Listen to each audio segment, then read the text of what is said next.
Hey guys. This is part 32 of What If Naruto Was Sealed and Woke Up After 2,000 Years. Hit like and subscribe if you like this one, and also please check the author in the description. Let's start. We are pain, that's all. We are God.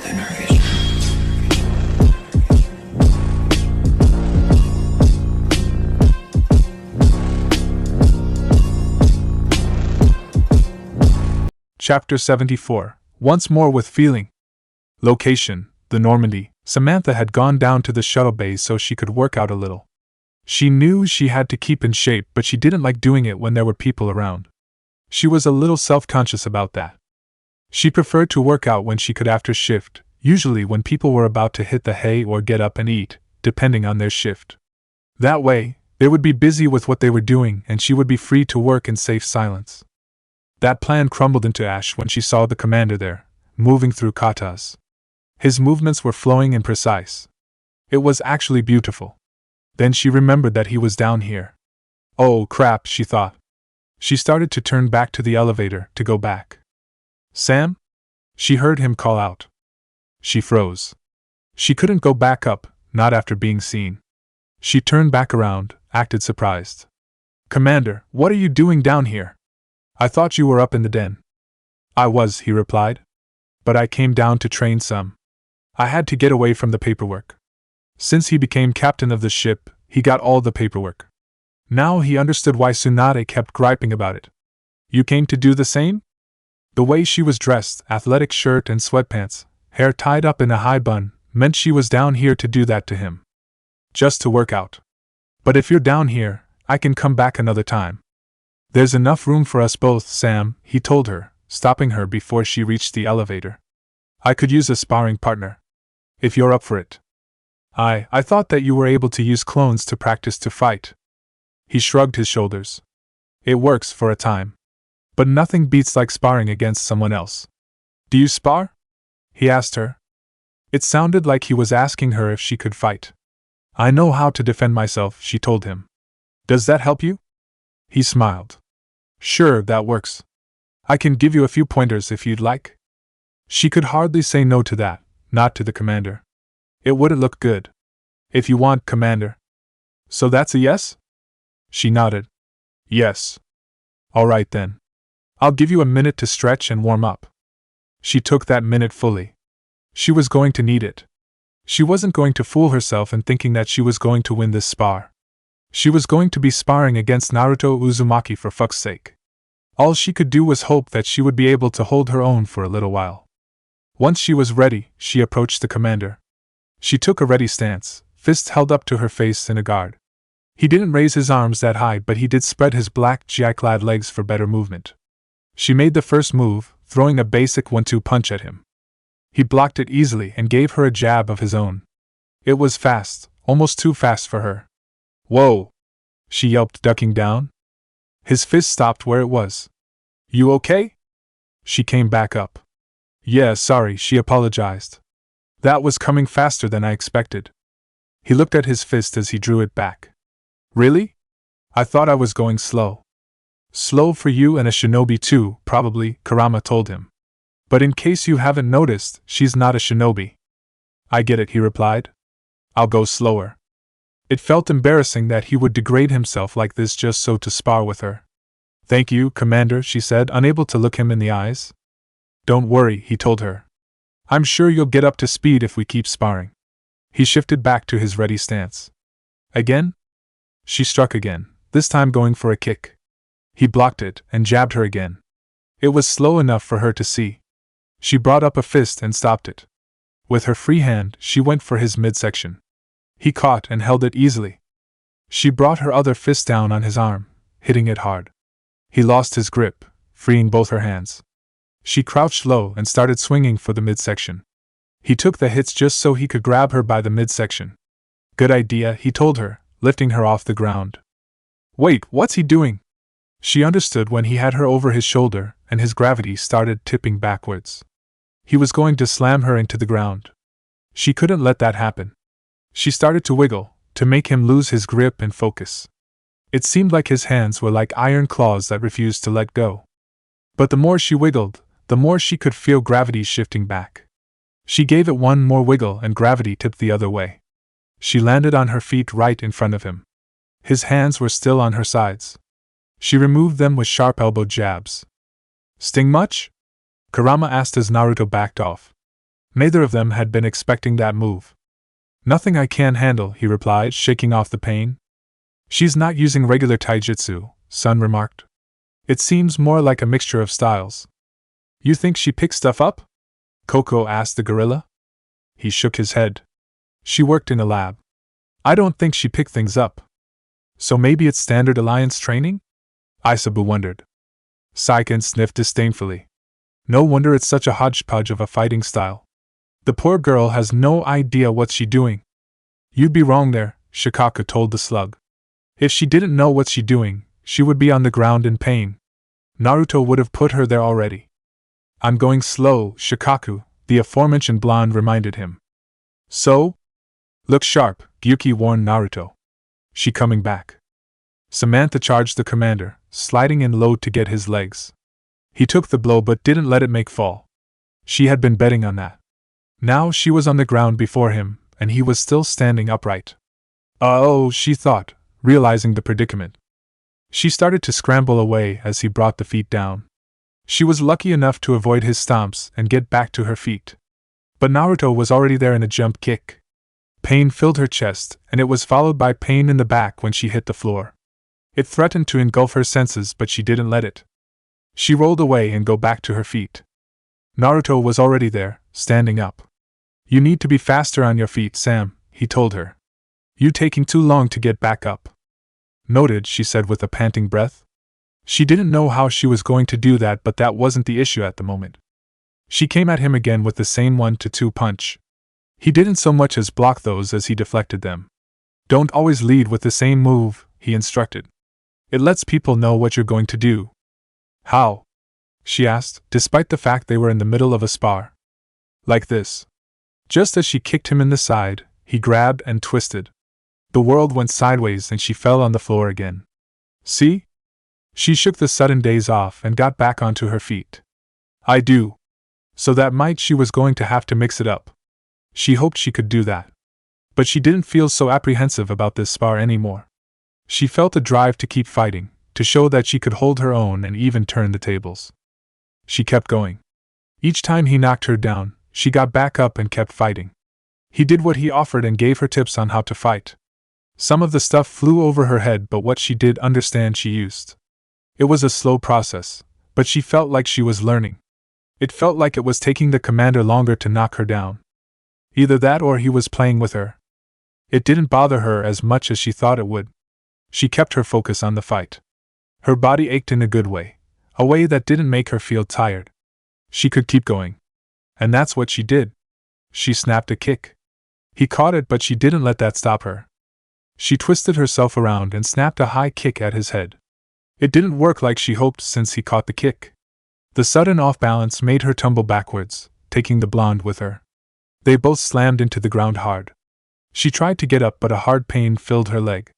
She yelped in surprise and fell back down again. Naruto looked at her from where he laid. When she fell, he went overhead and landed opposite of her, with their heads the only thing in close proximity. You okay? He asked her. She tried to get up again with no more success. No, she told him. I think I might have pulled something in my leg. He got back to his feet and went over to her. Here, let me check. He knelt down and began running his fingers over her leg, carefully searching for something. As the adrenaline slowly drained away, she realized that there was someone running fingers down her leg. And it wasn't just someone, it was the commander. She also realized, and wondered how she missed it the first time, that he hadn't been wearing a shirt the entire spar. He had lean muscles that moved like they were flowing as he moved. Oh, why does this remind me of a romance novel? She asked herself. All they would need is to be in the den, lights turned low, and sexy music playing to complete the scene. She had a hot man touching her. Now she was sure she was by. You're all right, he said, taking his hands off. You didn't pull or sprain anything. She was both glad and sad at that. She could still feel his fingers on her leg. Thanks, she told him. Are you sure? You're not a medic. No, but I was taught how to look for pulled or sprained muscles. He stood up and held out his hand for her. Have you ever done that move before? She took the hand. What move? She asked as she stood up. That twisting kick? Oh. Embarrassment flooded her. No, I hadn't. I saw it in a movie once. And you thought you could do it? It seemed like a good idea at the time. It's not like you haven't done the same thing yourself, Kurama reminded the blonde pointedly. You have no room to argue. That was true. All he could say was next time, try practicing the move first. That way, you know what you're doing. Yes, sir. What else can she say? He walked over to the nearby fridge and opened it. Water? He asked, holding out a bottle for her. She took it. Thanks. She undid the cap and took a drink. He did the same, tilting his head back to get more. She had to stop drinking unless she started coughing up water. You know, Commander, if someone took a picture of you right now, it could be a perfect ad, she said, hoping that it sounded like a joke. He stopped drinking and looked at her. You serious? Come on, Commander. Can you see yourself right now? She gestured at him. Sweaty from a good workout, no shirt, head tilted back so your throat can be seen moving? I'm sure the aid people would love you. He listened to all that and just shrugged his shoulders. If you say so. He took the last of the water and splashed it down on his hair, getting the sweat off of it and his forehead. Samantha stared for a long moment, then quickly averted her eyes. Now you're just doing it on purpose, she said accusingly. He lowered the bottle and looked at her with puzzled eyes. Huh! The whole water in the hair thing, you're doing it on purpose. He wondered what he was doing on purpose. Fortunately, or unfortunately, Kurama was there to clue him in. Are you trying to accidentally seduce someone again, Gaki? What? No. Really? Because that's what it looks like to me. Strangely enough, Shikako was the one who agreed with the fox. Same here. In fact, it reminds of the time you and Gaara were with the Wind Daimyo's daughter for the entire day. Naruto inwardly blanched at that memory. It was a day both he and Gaara would have liked to forget. They had gone to talk to the Wind Daimyo about the war, only to find that he was busy seeing to a production problem in the city, something that would take up the entire day. While it had seemed rather planned to them, there was nothing they could do about it. They kept their host, the daimyo's daughter, a woman their age or so, company for the day so they could make sure they would see him. However, by the end of the day, she somehow became convinced they were both in love with her and trying to competitively seduce her. It took a lot of explaining from third parties that wasn't the case, all the while leaving the two of them confused as all hell. It wasn't until they had left, and they told Tsunade and Temari what had happened they learned they were being unintentional seductive around her. Tsunade had been exasperated while Temari looked a little proud of her brother. Needless to say, both Naruto and Gaara to never speak of that day again. Who knew that sitting against a windowsill and eating an apple could be seen as sexual? And now, here he was, doing the same damn thing again. Oh crap, he thought to himself once he realized the problem. Sorry, he apologized to Samantha. I was just getting the sweat off my head. He turned around and grabbed a nearby towel, glad to have brought one down with him. Isn't that what a shower's for, sir? She dared to ask. Yeah, but there's none down here and I didn't want to stink up the elevator. We've got enough on our plate. We don't need that too. That's fair, I guess. She dared to look his way. His back was turned to her while he bent his head, drying it off. That gave the back plenty of motion. It was impressive back, she thought, more so because she knew what the front looked like. She took notice of the two tattoos on his back. What do those mean? What mean? He asked, still drying off his hair. Your tattoos, that's old elemental, right? Yeah, they are. So what do they mean? He stopped drying and brought his head back up. Konoha 12 and Jinchuriki, he told her, turning around and letting the towel hang over his shoulders. She did her best not to notice the fact that the towel somehow made him more appealing. How that even worked since she was seeing less skin, she didn't know. A way to remember? She asked. He nodded. Yeah, something to remind me of the groups I was a part of. Does that mean you'll be getting a Spectre insignia tattoo sometime soon? No, not in the slightest. If he wanted that, he would have gone with Ruko to Inkspell. No, you're right, she agreed, thinking it over. It wouldn't really be your style, would it? You'd probably a third row of characters that said Normandy clan or something. Sounds like an idea to me, Isabu remarked. It sounded like a good one. Kurama expected the blonde to protest, or even refuse the idea of that ever happening. But he was silent, and it made the fox suspicious. Gaki, are you actually considering the idea? Gyuki answered before he did. He no longer freaks out every time someone mentions the name in front of him, he pointed out. Matatabi nodded her head. You're right. Perhaps he's learning to live with it. He is standing right here, thank you, Naruto reminded all three of them. The fox was unapologetic. Then say something next time. How can I? You didn't let me get a word in. He turned his attention back to Sam and said, It's something to consider. Of course, sir, she said with a nod. That was a good spar. Thanks for it. She felt embarrassed by the praise. You had to slow down for me, she reminded him. Doesn't mean much to me, he told her. Just means if you want, you can keep improving. That sounded like something to her, something she had to be sure about. Are you offering to spar again with me, Commander? Sure, if you're up for it. Oh, of course. Great, it's a date. Her face reddened at that. What? Gaki, watch your words. Kurama warned him. He saw the problem. Bad choice of words, Sam, he told her.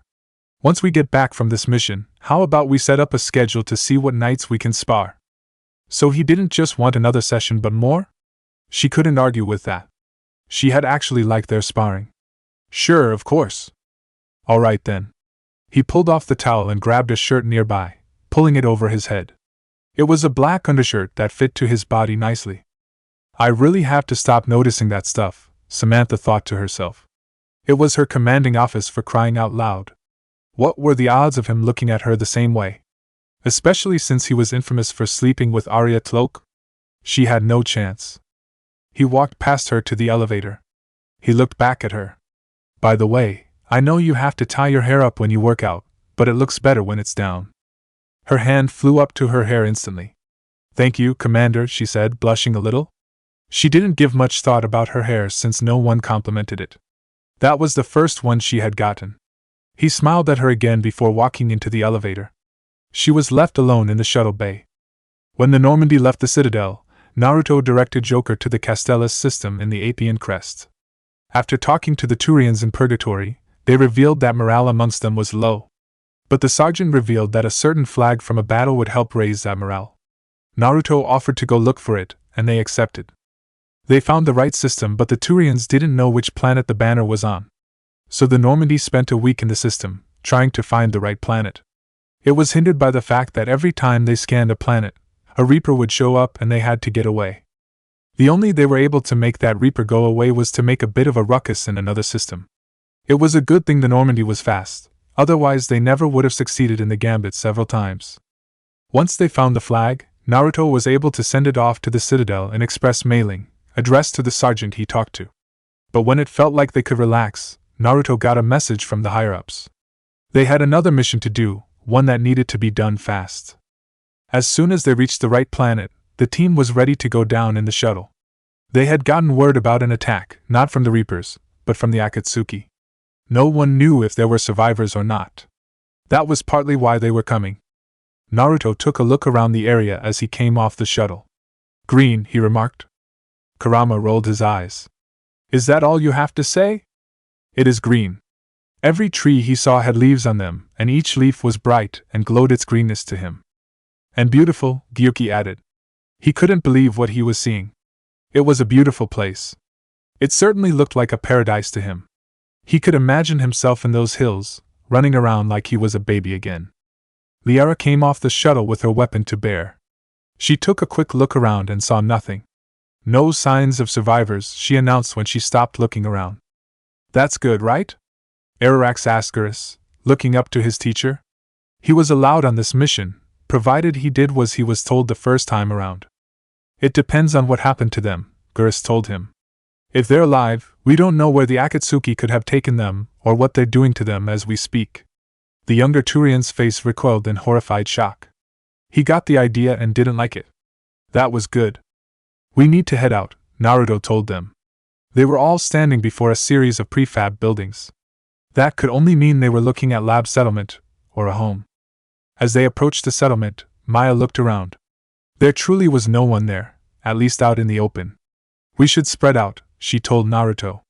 See if there's anyone here. He nodded. Do it. Paper, James, stay with me. They followed him as he checked the perimeter. No one was here on the outside, but he did see what was over the edge.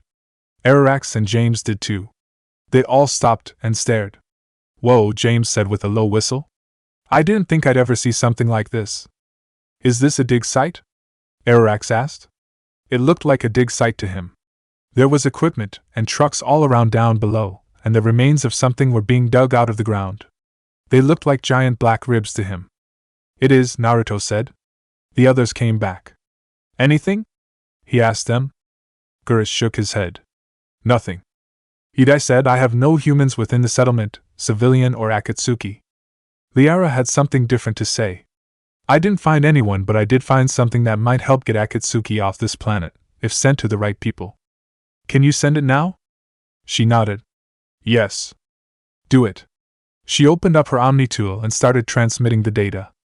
Ciresh walked to the edge and looked out over the dig site. It was a little impressive, but after seeing Ilos, this wasn't much. He looked over at Liara and something came to him. So, Liara, ever dug up, what do humans call it? A dinosaur? Why is he asking about dinosaurs? Naruto wondered. He had read about dinosaurs back when he first woke up. Apparently, they had come before humans did on Earth, and their fossils were prized objects. Although knowing what he did about the real history of Earth and humanity, he was given to wonder if that was set up, or the dinosaurs came back every time too. No, Liara said, still looking at her Omni tool, dinosaurs and other fossils would be paleontology. I'm an archaeologist. I study artifacts left by sapient species. The two fields are completely different and… She stopped and looked at him. She realized what he was doing. You were joking. He grinned. A bit. But at least you're catching on these days. Maya smiled. Yeah, my girl is smart. She gave the Asari a tight hug. Maya, please, she said with a small smile and a blush. What, I can't hug my girl? She gave her a hurt look. Why would you say that? If you two are done? Ciresh asked. We're on a mission here. You started it, mate. Maya, Liara said, both chidingly and warningly. She stopped. The Asari looked to the edge, to see a way down. There, she said to the others, pointing to the farthest end out. That's the elevator that leads down into the dig site. It's not up, Ararax pointed out.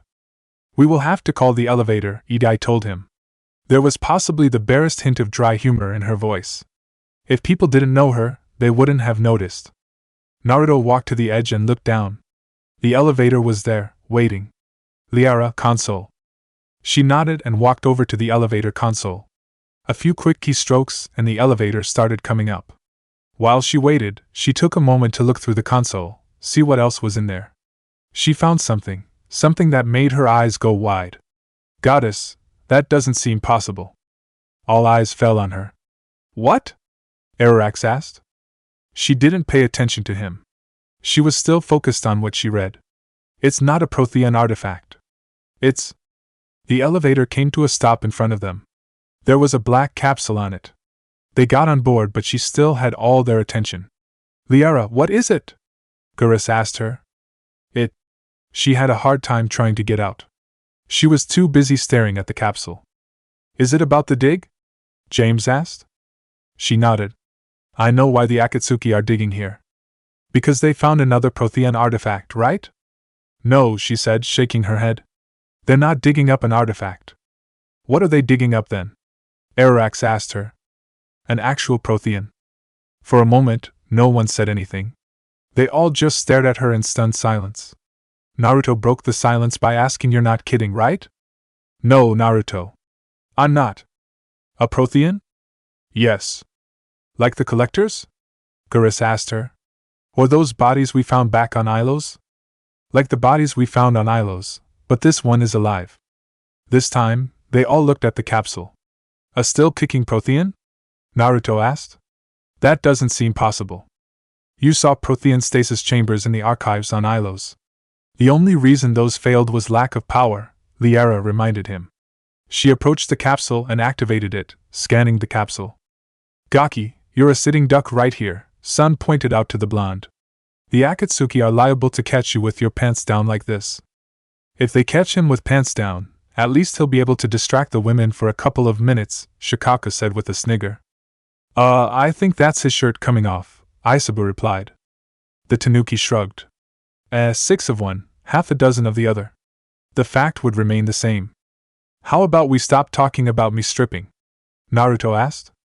Then set the watch, Sun told him bluntly. Paper, James, EDI, he ordered, keep a lookout. Make sure no one's coming for us from the settlement. On it, James said, turning around. Maya, keep an eye out over the edge. See if anyone comes from the bottom. She nodded. Right, mate. He turned his attention back to Liara while she walked over to the edge. Well? He asked the Asari. What have you found? The Akatsuki found this in an underground bunker, she replied. It still has power. She pulled her eyes off the Omni tool and looked at him. He's been in stasis for the past 50,000 years. Waiting for us. Think of what we could learn. Naruto looked at the capsule for a long moment. If there was a Prothean in there, he would be a person out of time, just like he had been.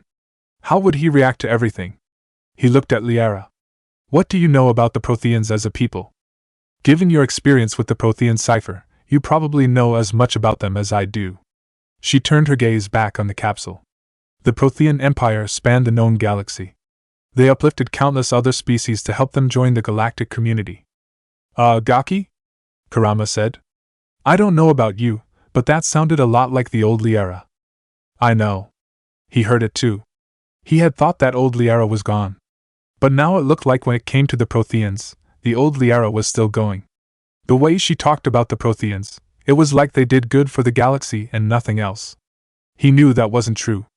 With the good came the bad, something they probably didn't want known. Gurus, on the other hand, was intrigued by what she was talking about. Galactic community. You think they had something like a council? He asked her. Yes, exactly. Their cultural and artistic expression are actually quite close to those of the ancient Asari. Really? She nodded enthusiastically. And given their interest in helping other species, it's clear that they believed in interspecies cooperation. This is bad, Komi, said. Sun agreed. Naruto, you need to stop her. He was aware of that. You know, Liara, he remarked. You make it sound like the Asari are just like the Protheans. She had realized that too. I'm certain I'm coloring their culture with my own perception. I'm sure you are. That's why I think they're not all you think they are. She flashed him a look, one full of questions and hurt. Look, I know you think the Protheans are great and all, but that's just one side of things. You remember the 6 on Ilos. It said that humanity was rebelling against the Empire. That doesn't sound like interspecies cooperation to me, more like they were conquerors. People can say one thing and mean another, Naruto, Gurus said, playing the devil's advocate. Yes, he agreed, like how a Turian ship opened fire on new kind of species just starting to explore the galaxy and called it a police action. He opened his mouth to protest, but nothing came out.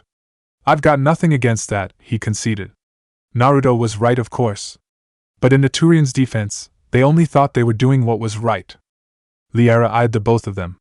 Whatever the Protheans were, finding one alive represents an incredible opportunity. Probably a good thing you're here then, Naruto told her. She knew what he meant, but she had her doubts. This was much different from working a dig site, finding artifacts. I hope I can help, she told him. She looked back at the capsule. If this single Prothean was sent into stasis, he could be the foremost scientist of his time, or perhaps the wisest consular. Or their best fighter, Gurus suggested, rounding out the options.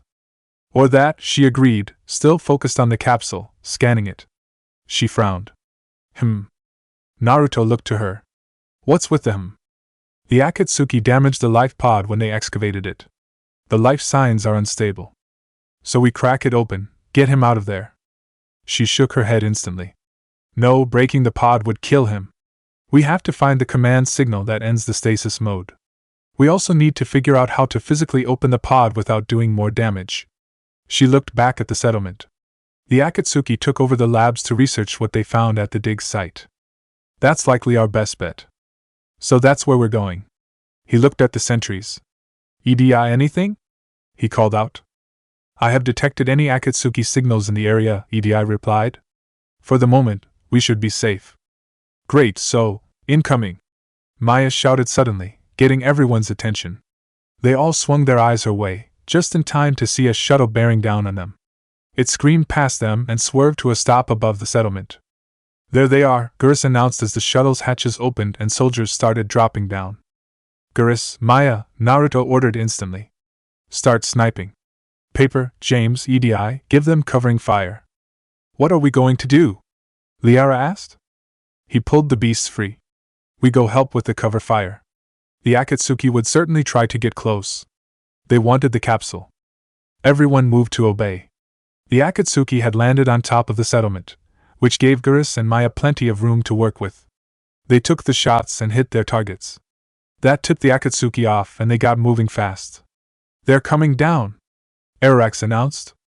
We can see that, Paper, Maya told him. Just keep shooting, would ya? Is he scowling? Gyuki wondered. How am I supposed to know? Naruto asked the Hachibi. He was kneeling behind cover next to EDI. Arax was on the other side close to James. That meant he couldn't see the Turian. Just wondering. They have reached the ground, EDI told him. They are coming this way. How's about we stop them? He asked her, standing up and tossing a grenade. Futon de Tapa. The jutsu sent the grenade flying right into the soldiers. They were knocked down and the grenade exploded without them able to do anything about it.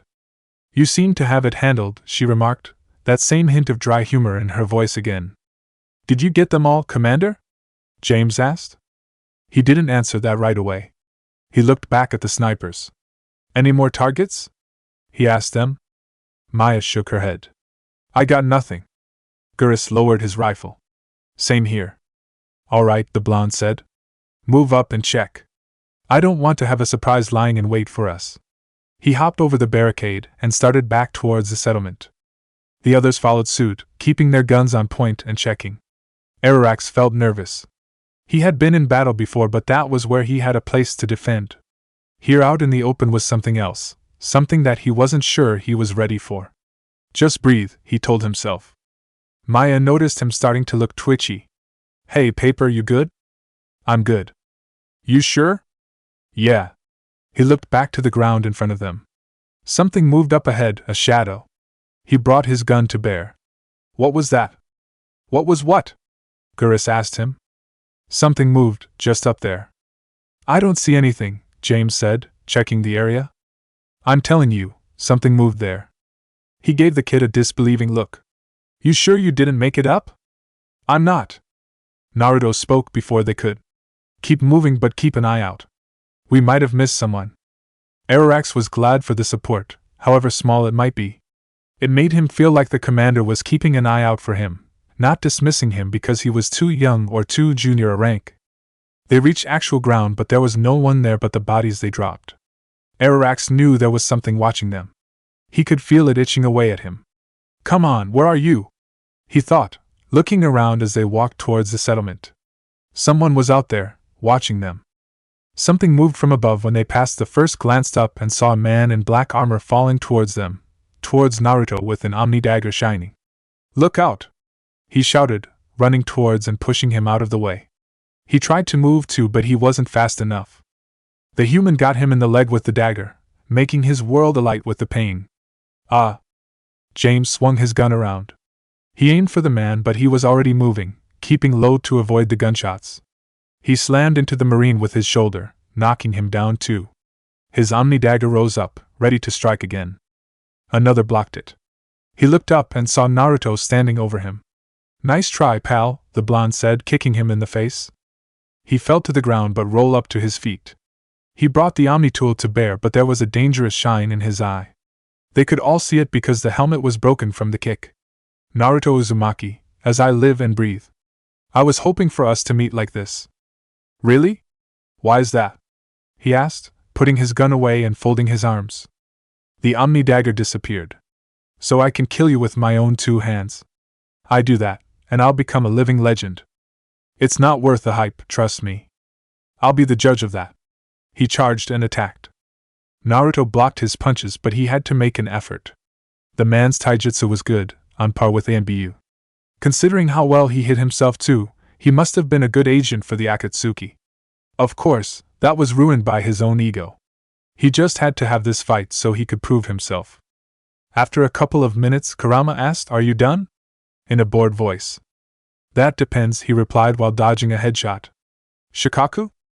"Working on it," the tanuki said, sounding rarely serious. "Just give me a moment." He could have said that he didn't have a moment. But he was willing to put his faith in the Ichibi. "All right." He blocked a punch and pushed it away. The Akatsuki man realized something as his punch was deflected. "You're not fighting back." "Of course," Naruto said like it was nothing. He got angry. "Fight back." "No. You have to fight back." The blonde looked surprised. "I do?" he asked, sounding like a kid not understanding the lesson. "Why do I have to fight back?" "You have to." What would it look like if he killed Naruto Uzumaki when the man wouldn't fight back? No one would believe him. "All done," Shikaku announced. "No, I don't," Naruto told the agent. "You want to know why?" "Why?" he demanded. The ground around him erupted into sand, catching him before he could escape. "I'm a shinobi idiot," the blonde said pointedly. "The only rules I fight by are my own." He crushed the man's arms and legs with the sand. While he was screaming from that pain, Naruto threw him over the edge. He definitely would have died that way. The sand fell to the ground once it wasn't needed. But when Naruto looked at the others, they had eyes full of wonder. "Santa Maria," James breathed out in reverence. "Naruto, you've never shown that kind of jutsu before," Liara said. "That's because it's technically not mine. It's Gaara's. The Suna no Take Shield of Sand, if I'm correct," Edei said. James looked at Naruto more carefully, first at his eyes and then at his stomach. "Is it because of, you know?" For a half moment, he wondered what the Marine was talking about. Then he realized that he wasn't one of the few who knew he held the 9 Biju instead of the Jubi. "My tenant?" he asked slightly, getting a nod from James. "You could say that." Geras stood up from Ararax's side, having bandaged the younger Turian's leg. Ararax was looking at the ground with a frown. "Where did the sand come from?" he asked. From what he could see, the ground was solid soil. They weren't anywhere close to a desert or a beach. So where did the sand come from? "Little trick I picked up from Gaara.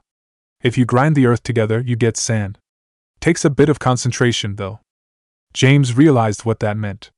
"So that's why you weren't trying to fight. You were too busy grinding sand." "Yes." "I'm sorry, but who was doing the grinding here?" Shikaka asked indigently. "You stood around doing practically nothing." Kurama smirked. "Yeah, but they don't know that," he told the tanuki. "Perhaps we should get a move on," Geras asked them all, keeping an eye. "We're supposed to be finding a way to crack that capsule open." "Geras is right," Liara agreed. "We need to find the data." She looked at the settlement. It was a big place, something that would hinder them and give any other Akatsuki soldiers time to dig in and make their lives miserable. Naruto saw the same thing. "Split up," he ordered. "Edei, you're with James.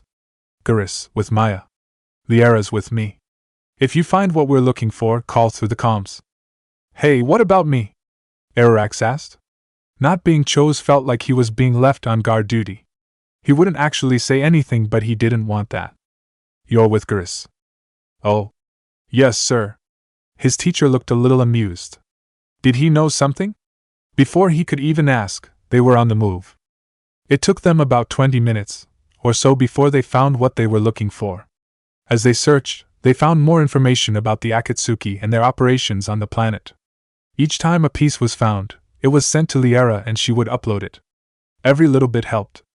In the end, they found what they were looking for on the edge of the settlement, a small building that stood alone. "There," Liara said to Naruto, pointing out the building. "That lab found footage of the Protheans. The Akatsuki have been using it to figure out how to physically open the pod." She approached the door. "It's locked. Can you get past it?" Naruto asked her. "Of course." "Then do it." He reached for his calm. "Everyone, come to the west side of the settlement. We found what we were looking for." "On the way," Geras replied. "Same," said James. It didn't take Liara that long to open the door. It was a standard security code, in spite of what was happening around them. It made her wonder just how arrogant the Akatsuki were. "Come on," she said to Naruto once the door lock showed green. The others joined them as they went inside. It turned out to be just a regular set of rooms with a balcony on the other side. When they stepped out onto that balcony, they were impressed by the sheer view. It was breathtaking. But their main concern was on the other door. This one opened more easily, and when they stepped inside, they knew they had found what they were looking for. Both Naruto and Liara approached the giant computer at the far end. She went to the keyboard and her fingers started dancing. A video feed popped up on the screen. It showed the Reapers laying waste to a city. The thing was, it wasn't any city they knew. The more Naruto looked at the screen, the more he felt pulled into it. Suddenly, his sight became nothing but a jumbled mess of visions. He tried to sort through them, to make sense of it all. The visions slowly responded, taking their time to make themselves clearer. Come on, he thought, pushing through. When the visions did make sense, he was given a stark scene. There was a Reaper destroying a city, a Prothean city. All attempts to destroy it were failing. The Protheans were fighting collectors on the streets, man to man. But while they fought, they also fell back. They gave ground by the inch and made sure the inch was paid in blood. There was one Prothean who stood at the forefront. He was the slowest to retreat. But when he saw the Prothean by his side fall, he got angry. His whole body glowed green and his biotics lashed out at the collectors. He slammed them against the wall and blasted them back. He reached down and picked up the fallen Prothean, dragging him backwards. Victory, he said in a deep reverberating voice, sealed the bulkheads. A Prothean 6, glowing green, appeared beside him. Acknowledged, it said. The doors began closing, but the living Protheans got through, fending off the collectors until they were firmly outside. All the remaining Protheans took a moment to breathe. The leader, Naruto assumed he was the leader, looked to the corridor in front of them. It was burning, already being ruined. Life pods were scattered on the ground, damaged. For a moment, the Prothean looked tired. It made Naruto wonder just how long he had been fighting.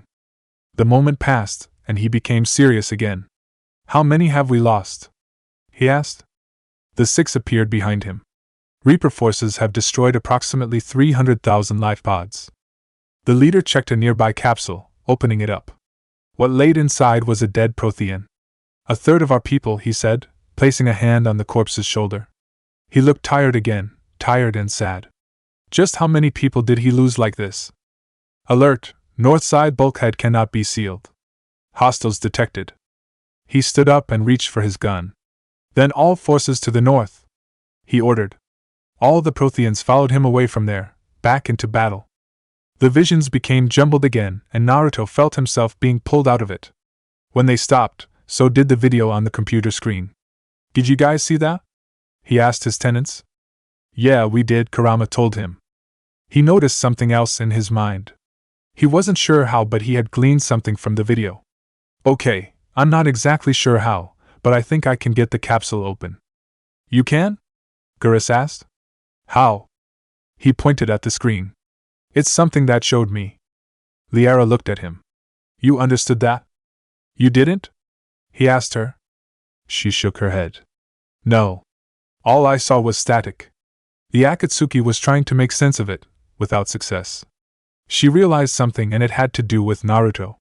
But the Prothean cipher you received on Pharaohs, it lets you see the images as a Prothean would, and understand their language. Well, either way, I know how they sealed the life pods. So I should know how to get them open. Perfect. Then we just need the signal they used to activate stasis mode. James spoke up. We might have found something for that. There was a building on the north side, bigger than the other buildings. Guess that's where we're going, Ciresh remarked. When they did reach the building, they found it was a residential building. They found bodies in front of the screen, shot where they sat. There was an anger that burned through them all as they looked at those bodies. They weren't soldiers. They were civilians who had been killed because they had simply been living in the area. The door off to the side led back outside, to a little makeshift courtyard.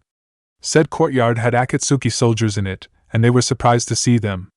Target practice, anyone? Maya asked the team. What a good idea, Ciresh replied, lifting his rifle up.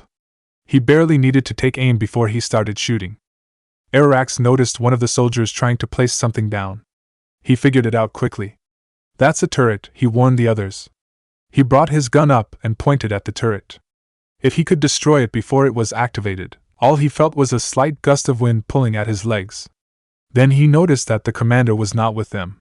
He was standing over the turret with a glowing orb in his hand. Raisin Gan! He shouted, slamming the jutsu home.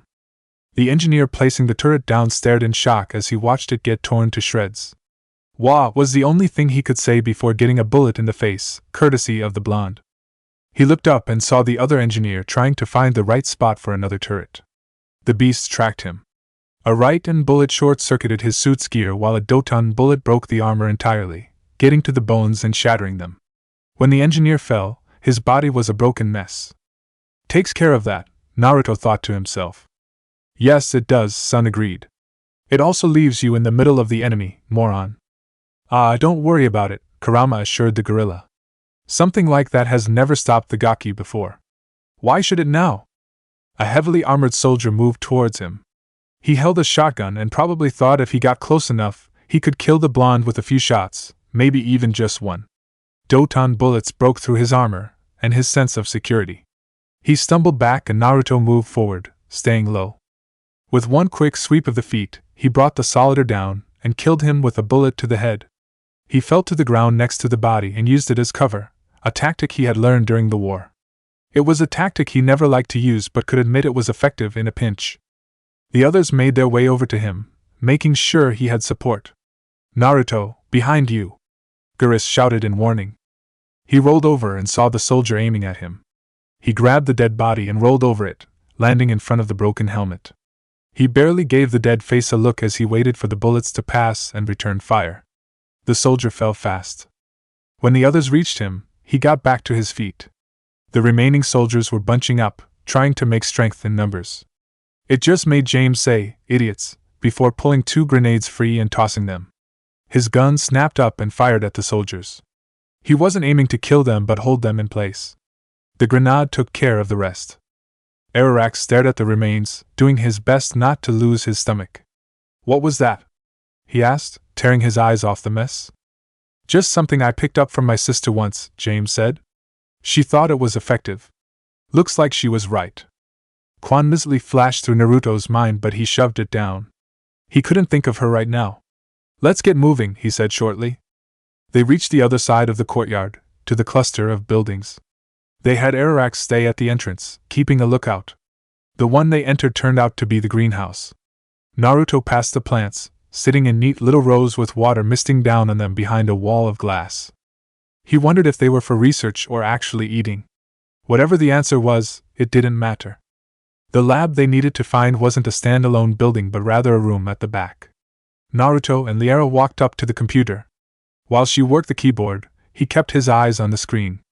The images struck him quick, coming fast as a jumbled mess again. He held firm and waited for it to make sense. It did by starting with the Reaper destroying the city again. It seemed that no matter what the Protheans did, nothing would stop it. What made it worse was that more Reapers were landing in the city, aiding in the destruction. The scene in the bunker was no better. It looked like the Protheans had held off the collectors but paid a heavy price for it. The living left the bodies behind as they went into the bunker. They were forced to. How could they take that great mound with them? Naruto found the leader again. He was walking alongside another Prothean. Something in his walk told Naruto the second one wasn't a soldier, even though he was holding a gun. I never thought our empire would fall, he said. The leader stopped and looked at him. It won't. We will sleep here until the Reapers return to dark space. Then we will rise, 1,000,000 strong. He sounded convinced but the second wasn't sure. What of the rebels? The Krogan, the Quarians, and the humans? They will not be strong enough to resist us when we awake. Are you sure? He nodded. I spend enough time on the humans' red planet, learning how they plan to survive. Ours is the same, just better. We will rise again and this time, they will submit to us.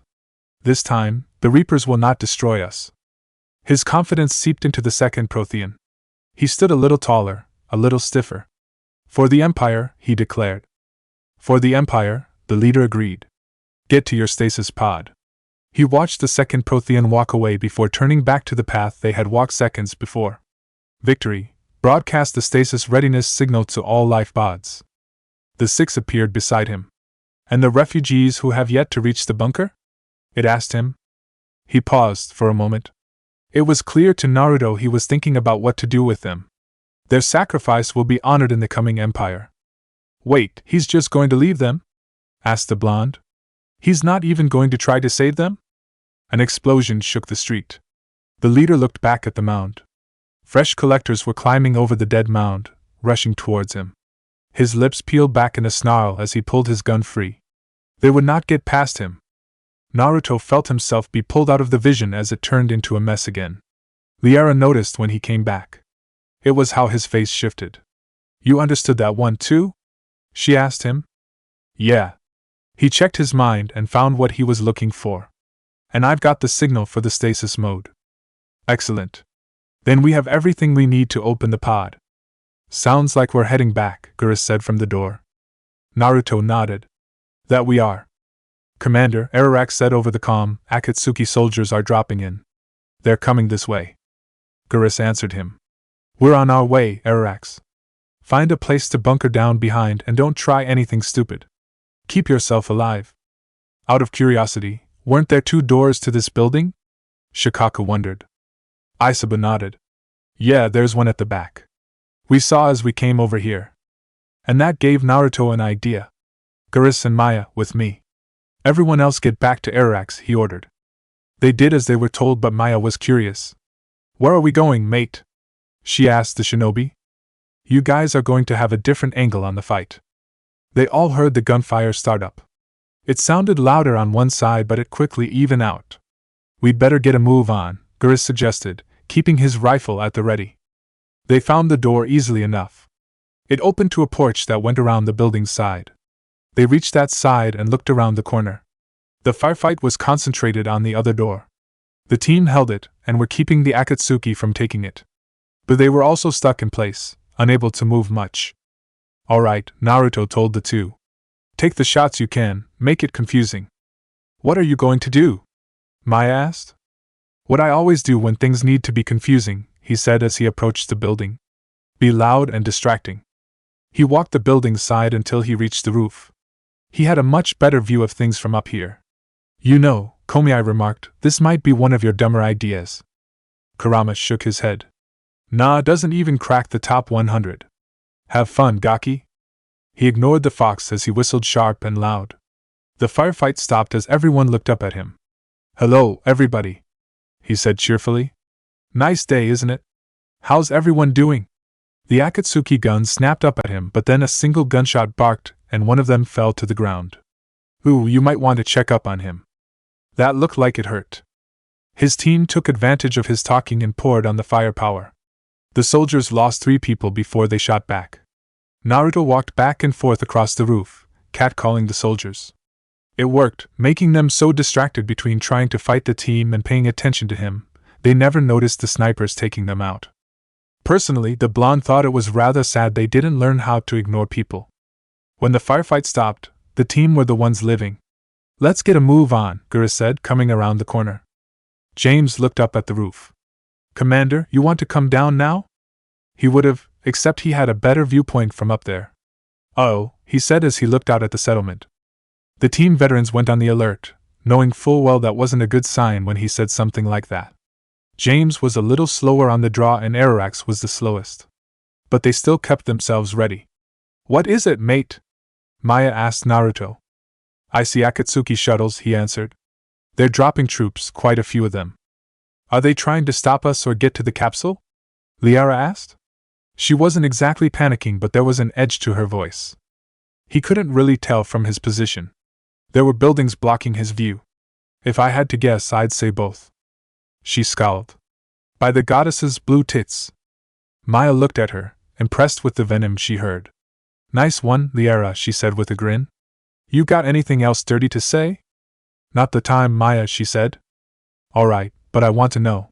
She would love to hear what she had in her vocabulary. James readied his gun. So we're going to have to keep fighting and make sure they don't get the capsule. It sounded like it was going to be a hard battle for them with the easy chance of being pinned down. If that happened, the chances of getting to the capsule diminished greatly. Ararax saw the looks on their faces.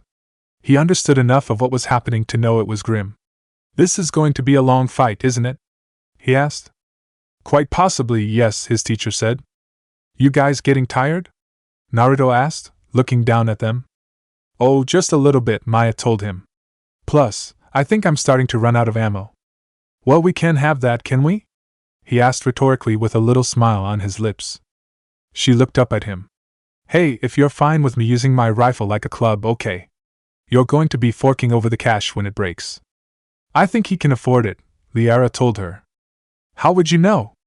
I made some healthy stock decisions for him. It was the least she could do for him after all he helped her with. Naruto was surprised by what he heard but didn't say anything about it.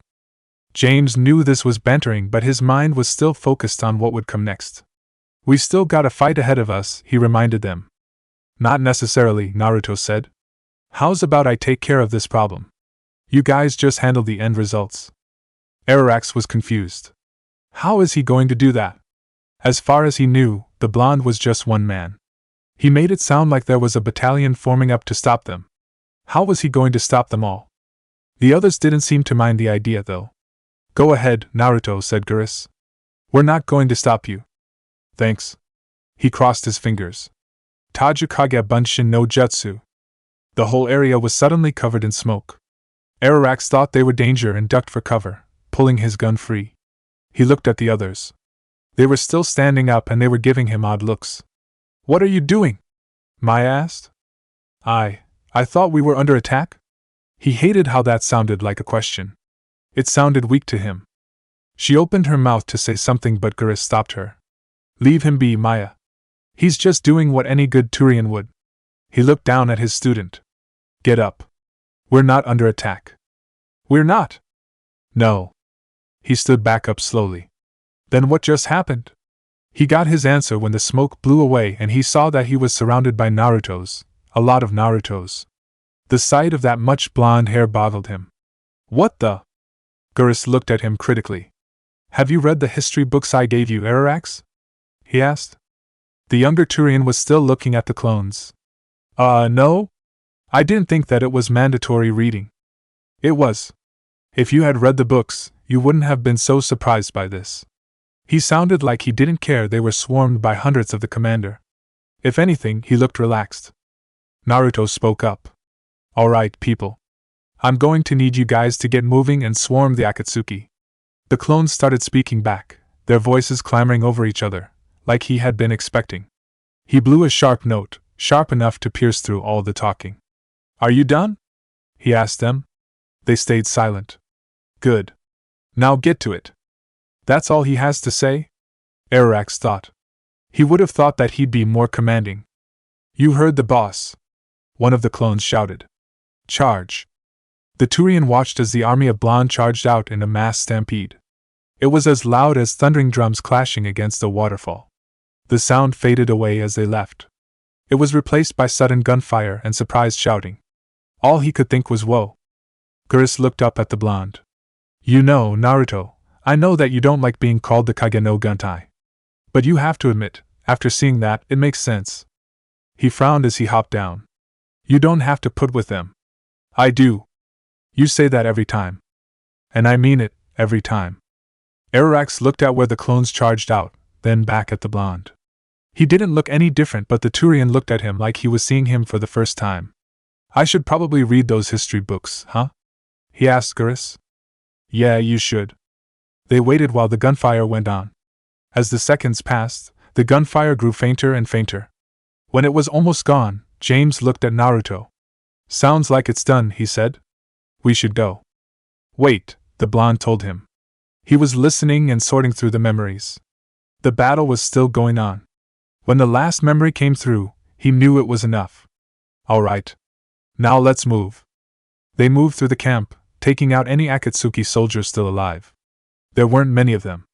The clones did good work. They made their way back to the capsule. It hadn't been moved from the elevator.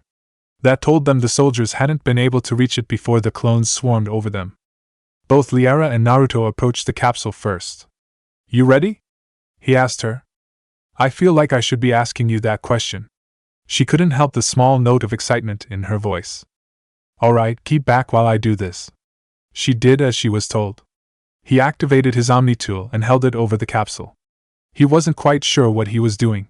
His fingers worked on autopilot, both on the Omni tool and on the capsule when a command console opened up. As soon as he put in the right commands, he stopped knowing what to do. It was enough. The capsule hissed as it opened, the top opening and pulling outwards. Inside, just like Liara had said there would be, there was a Prothean.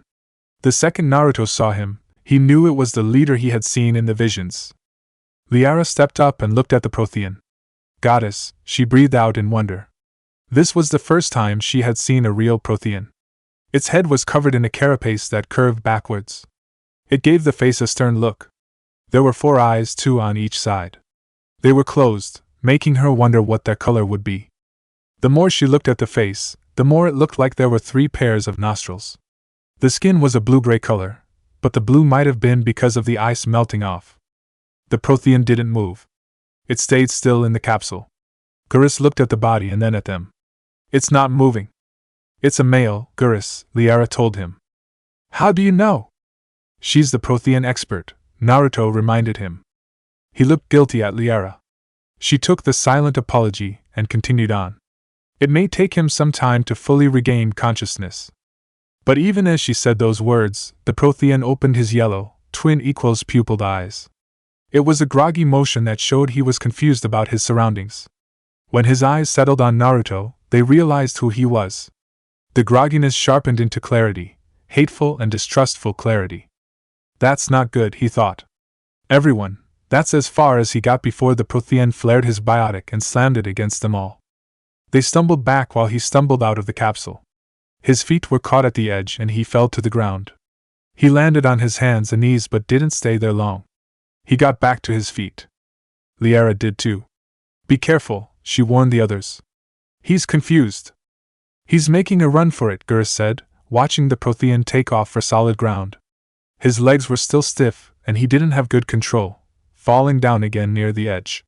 He got back up but went completely still, looking over the landscape. Naruto knew what he was thinking. He was trying to compare what he knew with what he saw with what he knew. Everyone else stay back, the shinobi told the team. I'll talk to him. Commander, is that a good idea? Liara asked him. He probably thinks of humans as enemies. Better an enemy than a stranger. He approached the Prothean slowly. She was still unsure about what he was doing and tried to caution him. Remember, it's been 50,000 years for us, but for him, it's only been. The Prothean turned around, saw Naruto, and his 4 eyes burned with fury.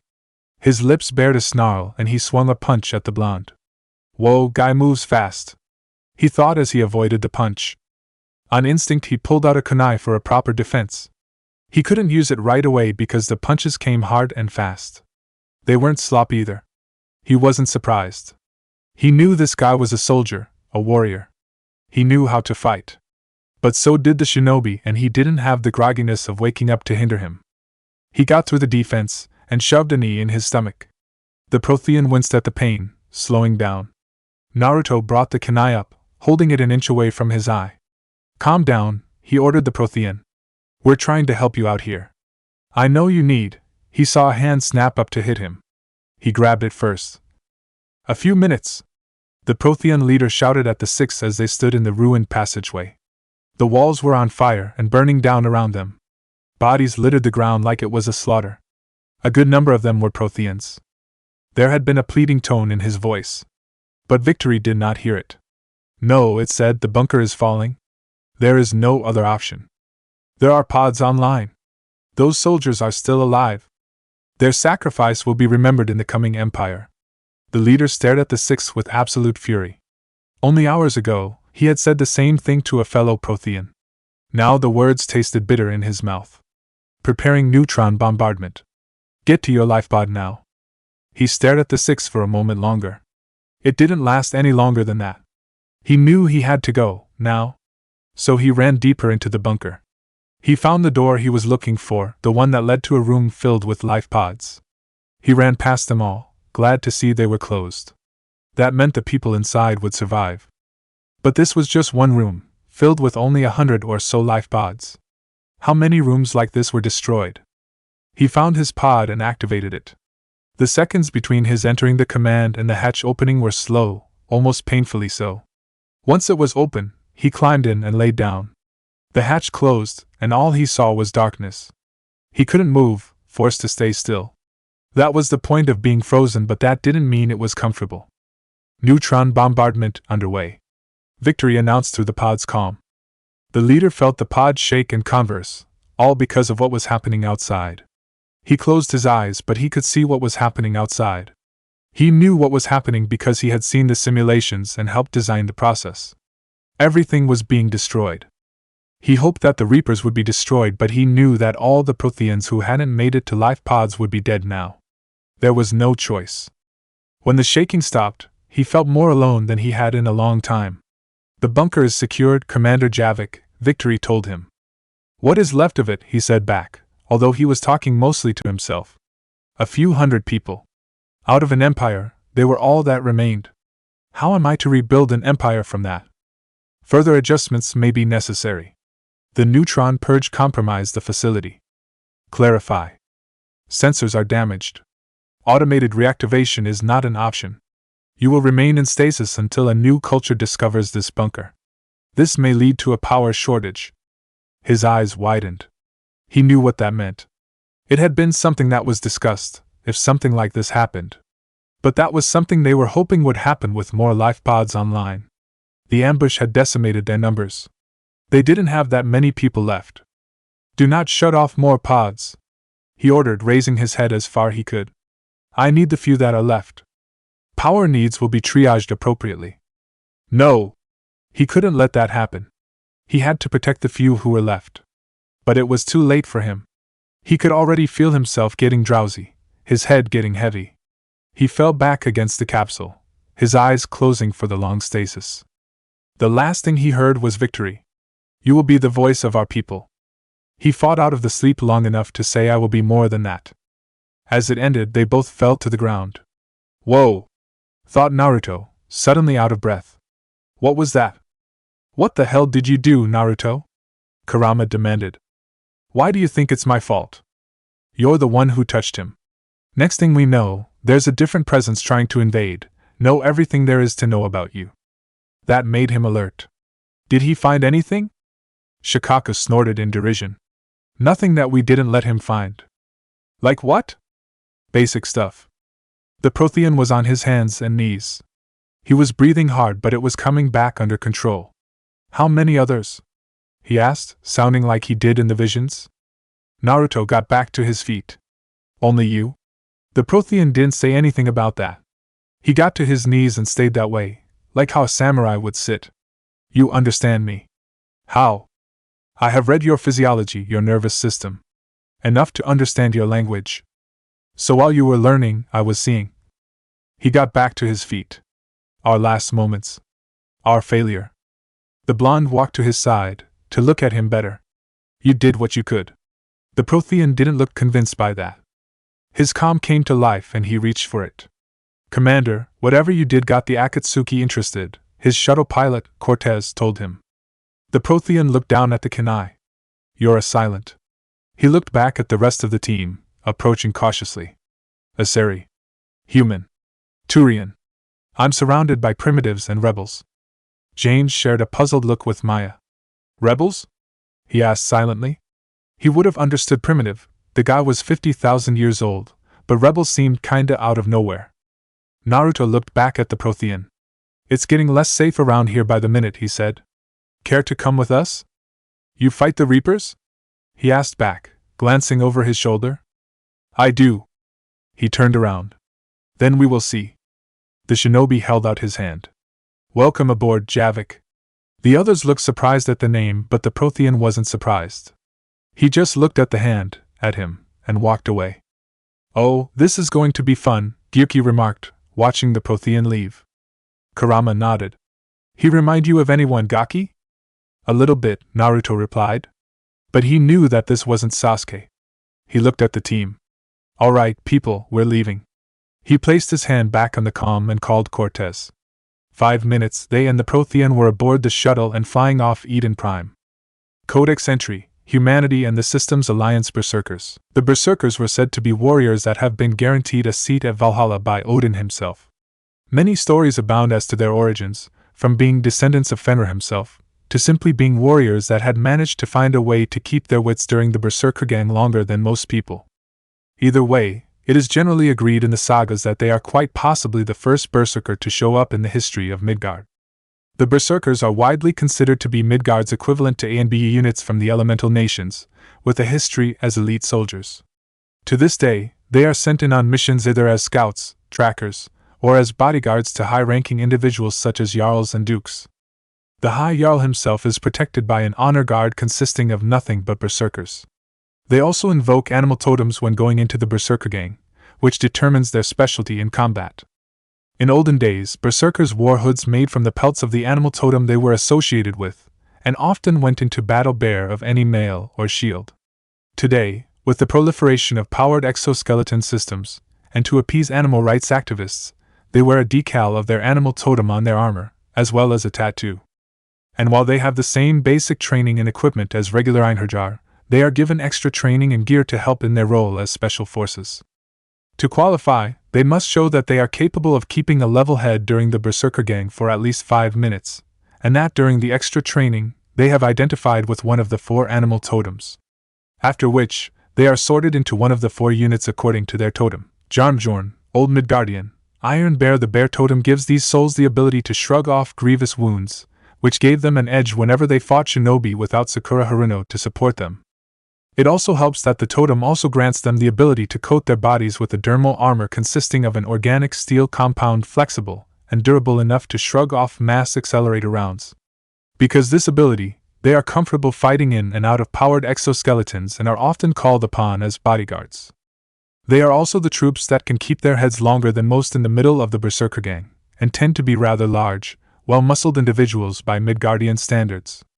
Of Hedner, Old Midgardian, wolf heads. Because of their association with the wolf totem, it is said that they are the origin of the werewolf myth.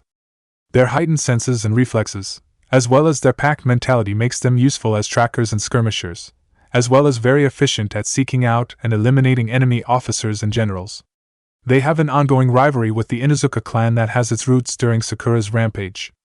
As a result, individuals from the 2 groups are almost never put together in a marine team due to their penchant for trying to see which canine-based trooper is superior to the other. Svinfalking, Old Midgardian, Boar Snout. The boar totem grants them strength and speed.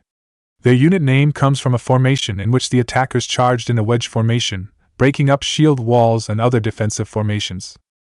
Ironically enough, they are the espionage experts among the berserkers, being skilled in the art of disguise as well as surveying terrain. This also makes them useful as scouts. Gaimari, Old Midgardian, Watching Eagle. It is rumored that Ivar the Halfman, sometimes called the Boneless, was the founder of the Gaimari, forming a pact and totem with the mighty Hraesvelgr. In any case, these berserkers are probably the most aggressive of all. However, unlike most who lose their way in the berserker gang, the Gaimarianly seem to retain a cool head, waiting out for hours on end. In reality, they channel their blood lust into their eyes, eliminating specific targets from a distance, often from kilometers away. One could tell they are in the sights of a Gaimara sniper from the seemingly focused killing intent they level at their target. Chapter 75. Listen up, people! Location: the Normandy. As soon as they got back aboard the ship, Naruto went to contact Hackett. He was surprised to hear the news, and it showed on his face. "A living Prothean?" he asked, wanting to be sure he heard it right. "That he is," Naruto answered. "He's not a scientist, however." "My lord, our scientists barely understand what they need to do here.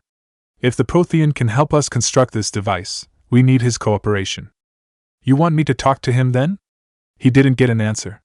He wasn't surprised by that. "Of course you want me to talk to him.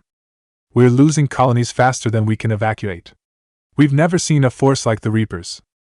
"He's seen them. Can he help us?" the Admiral asked him. "I'll talk to him, figure it out." "Good." The Akatsuki slipped up and gave us a new weapon. Don't let it go to waste. Hack it out. "So," said Sun as the Admiral vanished, "that means you'll have to go talk to the guy." "That is the idea," Naruto said back, turning to leave the room. They had brought the Prothean on board and escorted him to the port cargo room. It was roomy enough for him to move around and private enough for him to have his own space. Still, the knowledge of a Prothean being on board spread like fire through the ship. Guards had been placed at the door to prevent anyone from trying to rush in and see the guy.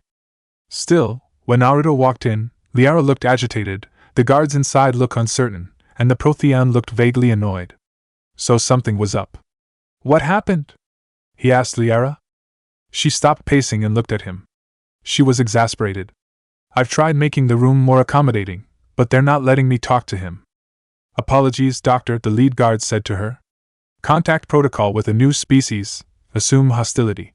We had to dust off the regulations. He glanced back at their guest. The Prothean sat like a samurai would. He didn't say anything, but his eyes watched them all. But he's not new, Liara protested. I've spent my life studying Protheans. The Prothean's eyes fell on Naruto. They looked confused for a moment, like he was seeing something he recognized but only just. The moment passed and the eyes were filled with quiet suspicion. Naruto knew those eyes. It had only been a few years ago that he had those same eyes. The difference was that the Prothean saw him for who he was, a veteran warrior. He stepped forward, past all the guards. Lower the guns, guys, he told them all. He isn't going to be a problem. He looked the Prothean right in the eye. Right. He stood up gracefully slow. That depends on you, he said back. He lunged forward, trying to grab him by the shoulders. The kunai an inch from his eye stopped him. Easy does it, the blonde told him, keeping his voice calm. He looked at the kunai and at him. Quick and sudden. You are definitely a silent. We're called shinobi now. He didn't have to look back to know everyone behind him looked puzzled. They didn't know what he did. If you want to know, all you have to ask. But since you're new to this time, I'll give you this pass. He lowered the kunai, held out his free arm. Guys, stand ready. He'll be looking for the Reapers. We're waiting for him, Isabu assured him. The Prothean looked at the arm like it was a strange thing. He took it in hand, clasping tight. His eyes closed as he learned all he needed to know. I can sense fear in you. Anxiety and distress. His eyes opened. The Reapers are winning. Naruto freed his hand and stepped back. You sense? He asked, putting the kunai away. What's that supposed to mean? All life provides clues for those who can read them. It is in your cells, your DNA. Experience is a biological marker. As he spoke, he walked over to a nearby bin of water. He looked down at it, seeing his own reflection. That might have explained what he had seen back on the planet. Still, it didn't hurt to check. Was that what I saw on Eden Prime? That was something else. The battle left its own mark on me. I communicated this to you. It can work both ways. Liara made a connection. Like your beacons? He turned back around. Yes. Which? He started to reach for Naruto but looked at the kunai again. The blonde understood what he was thinking. Go ahead, he said, holding out his hand again. Guys, give him the beacon. Right, said Koko. The Prothean took the hand and looked for the information. When he found it, his eyes opened as wide as they could. They were shocked too. You found one. You saw it all, our destruction, our warnings. The shock was quickly replaced by anger. Why weren't they heeded? Why didn't you prepare for the Reapers, human? Try as he might, he couldn't keep the disgust off that last word. The guards heard it, and their gazes hardened. Naruto didn't do anything about that. The name's Naruto, he told the Prothean. And people were lucky if they were able to make a coherent scene out of your warnings. I was knocked out the first time I accessed the beacon, and I was probably lucky that I hadn't been killed by it. He sighed in agitated exasperation. Then communication is still primitive, in this cycle. He walked away from the blonde, like he was dismissing him. The way the Prothean sounded so abrupt made Naruto's anger start to bubble. We figure out enough to stop a Reaper invasion 3 years ago, pal. What do you say to that? He looked back at the human, surprise showing in his eyes again. The extinction was delayed? Damn right it was. Liara thought it was about to come down to a brawl between the two of them. She had to change the subject. She walked over to the computer. Now we have your plans for the device, she told the Prothean. We're going to build it. He looked puzzledly at her while she worked the keyboard. Device? She stopped and looked back at him. The weapon your people were working on, she explained. She brought the information up onto the screen. I'd hoped you could tell us how to finish it. He came over to the computer and looked at the screen. For a long second, she hoped that he would come through. But then he lowered his head. We never finished it. It was too late. So you don't know anything about the catalyst? Naruto asked. No. Well, there goes that idea, Sun said. The Prothean clutched the desk. For a moment, he looked weak, almost incredibly so. Then his posture stiffened, and his strength came back. I was a soldier, not a scientist. Skilled in one art, killing. Liara was a little disappointed, but she didn't let that overwhelm her. She knew it was a risk getting a warrior and not a scientist. What was your mission? She asked. Among my people, there were avatars of many traits: bravery, strength, cunning. A single exemplar for each. You're one of those avatars, aren't you? Asked Naruto. Yes. Which one? The embodiment of vengeance. I am the anger of a dead people, demanding blood be spilled for the blood we lost. Only when the last Reaper has been destroyed will my purpose be fulfilled. I have no other reason to exist. Oh yeah, this guy definitely reminds me of Sasuke, the blonde thought to himself. What are you going to do about it? Kurama asked him. You can't pound on the guy. You don't know him. Not yet anyways. For now, he would have to get rid of the guards. They weren't helping the situation. He looked at the lead guard and tilted his head to the door. He understood and saluted. The guards left without another noise. If the Prothean noticed them leaving, he didn't say anything. Those who share my purpose become allies, he said to Naruto. Those who do not become casualties. Nothing that basic has happened in this war, the human said back. He turned around. Because you still have hope that this war will end with your honor intact. He walked over and got into his face. Stand in the ashes of 1,000,000,000,000 dead souls, and ask the ghosts if honor matters. Naruto didn't say anything. He wanted to hear what he would say next. Your silence is your answer. My silence means nothing. Liara had to break it up again. Fortunately, she knew how. She walked over to a nearby table where a Prothean shard rested. We found this at the dig site, she told the Prothean. I assume it belongs to you. He looked at it. It's a memory shard. She looked at it. Could it help us with the device? No. It contains only pain.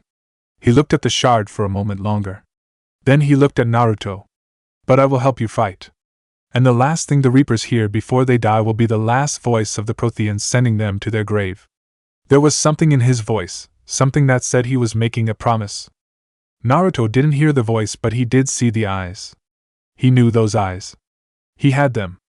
Liara wasn't certain about what he was saying. This was all too strange, too unknown. If you don't mind, I have a few more questions I'd like to ask. She came forward towards him. And here we go, Naruto remarked. She ignored him. I've written over a dozen studies on your species. I've published in several journals. Amusing, the Prothean said, cutting her off. Asari have finally mastered writing. She went still at that. I'm sorry? She heard one thing. The Biju heard something else. You should stop this now, Naruto, son, warned the blonde. But the Prothean said, never mind. He leaned back against the nearby desk, crossing his arms. What do you wish to know? Even though he asked the question, his eyes were on Naruto only. The blonde saw that. He had a feeling he knew what the Prothean wanted. Liara, why don't you let me take the lead on the questions? He asked. She was puzzled as to why he would ask her that. She was the Prothean expert. But she noticed how the Prothean was only looking at him. Very well, she agreed. He looked at the Prothean. You know, we've never met a species that has your sensory ability. It was common among my people, imparting experience through touch, he answered. The chemistry of life. Complicated ideas could be absorbed in seconds. Liara was amazed. That sounds very useful. He didn't seem too impressed with it. But that was probably because he had grown used to it. We evolved as hunters. Reading 1,000 details in our environment ensured our survival. And the beacons played a part in this? Naruto asked. The way he saw it, they most likely were made because of the sensor ability. The Prothean nodded. Later, we developed technology to harness our ability. Information could be stored in certain objects through touch. Memory has its own biomarker, its own chemistry. As do knowledge and skill, the beacons could remember these things. Like a Reaper invasion. Yes, I can still sense the turmoil in you. Witnessing the destruction of our empire. The fabric of your being was forever marked that day. Kurama scoffed at that. Add another to the list. Hush, Naruto told him. He glanced around the room before looking around the room. So, could you tell me something about this room? Liara quickly glanced at him. What are you doing? She shouted silently at him. He's not a circus act. The Prothean knelt down to the floor and touched it lightly. 2 seconds later he pulled his fingers away. There was a liquid. A form of incubation, he told them. The DNA of a Krogan who lived here. He was powerful, prone to violence. Nicely done, Naruto told him. You just described Grunt. He wondered for a moment what his first student was doing. If he was my enemy, I would have given him a wide berth. There was great strength in his genes and good teaching in his memory. As his sensei, I'll take that compliment. Hey, Gaki, Gyuki said. Look at Liara. She looks like she's about to blow something. He glanced at the Asari and saw the description was apartment. She must be wanting to ask her own questions she had for a long time about the Protheans. He decided to help her out a little bit. So, what was Prothean civilization like? He asked. Liara pounced on that. Yes. I've always wondered, she said. What sort of government did you have? And can you tell me about your religious beliefs? Or perhaps? The more she talked, the more excited she became. But the Prothean did not care. We are dead now. What does it matter? She froze at those words. She knew it was a rebuke. I'm sorry. Studying your history has been a lifelong passion of mine. When I was born, our empire was already at war with the Reapers. The first thing I remember was seeing my planet on fire. What about before? She dared to ask. What about before the Reapers attacked? We were the dominant race of our cycle. He looked at Naruto again, this time with more of a glare. If it hadn't been for rebels constantly fighting us, we would have ruled the galaxy. Don't look at me like that, the blonde said, frowning back at him. I wasn't there. There was no use putting the blame just on him because he was the only human in the room. The glare vanished, but there was something else in his eyes. He was looking for something in the blonde. As you say, he finally said. Liara wasn't focused on them. She was too busy considering what the Prothean had said. My studies indicated you were the only race engaged in space travel at the time. I always found that curious. He looked at her. When he spoke, he stood up straighter, like he was remembering where he came from. We were an empire composed of many subjects. All eventually called themselves Prothean. Naruto had a feeling he knew where the next question would go. It was best to say it now and get it done with. And if they didn't? Those who didn't have the strength to resist us weren't given a choice. His voice was cold as he said those words. Guess that explains why you were fighting the humans, not to mention the Krogan and the Quarians too. Liara turned her head so fast, it was a wonder she didn't snap it off. What? She said. What did you say, Naruto? He looked at her, realizing what he had just said. Tried to keep this between us, Liara, he told her quickly. What did you mean?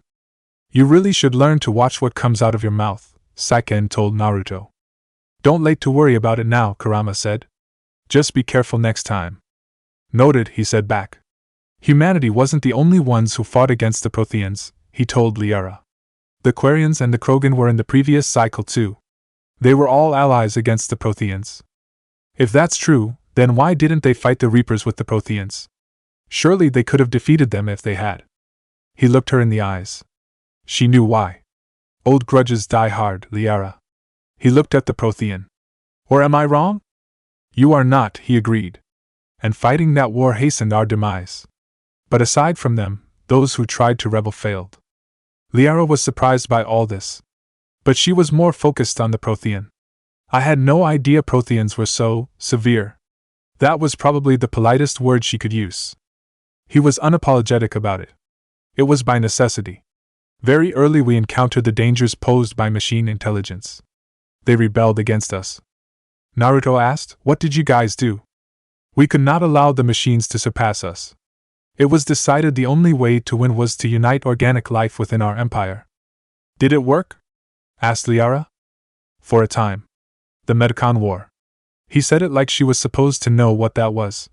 We were turning the tide. Until the Reapers arrived. Then we understood machines had surpassed us long ago in ways we could never imagine.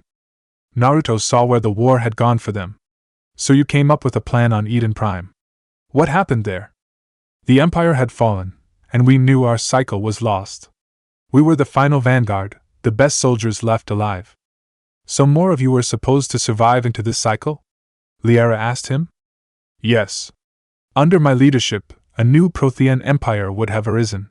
We would have commanded the races of your time to prepare for the next Reaper invasion. All the while squashing the races who were able to rebel against you so they wouldn't again.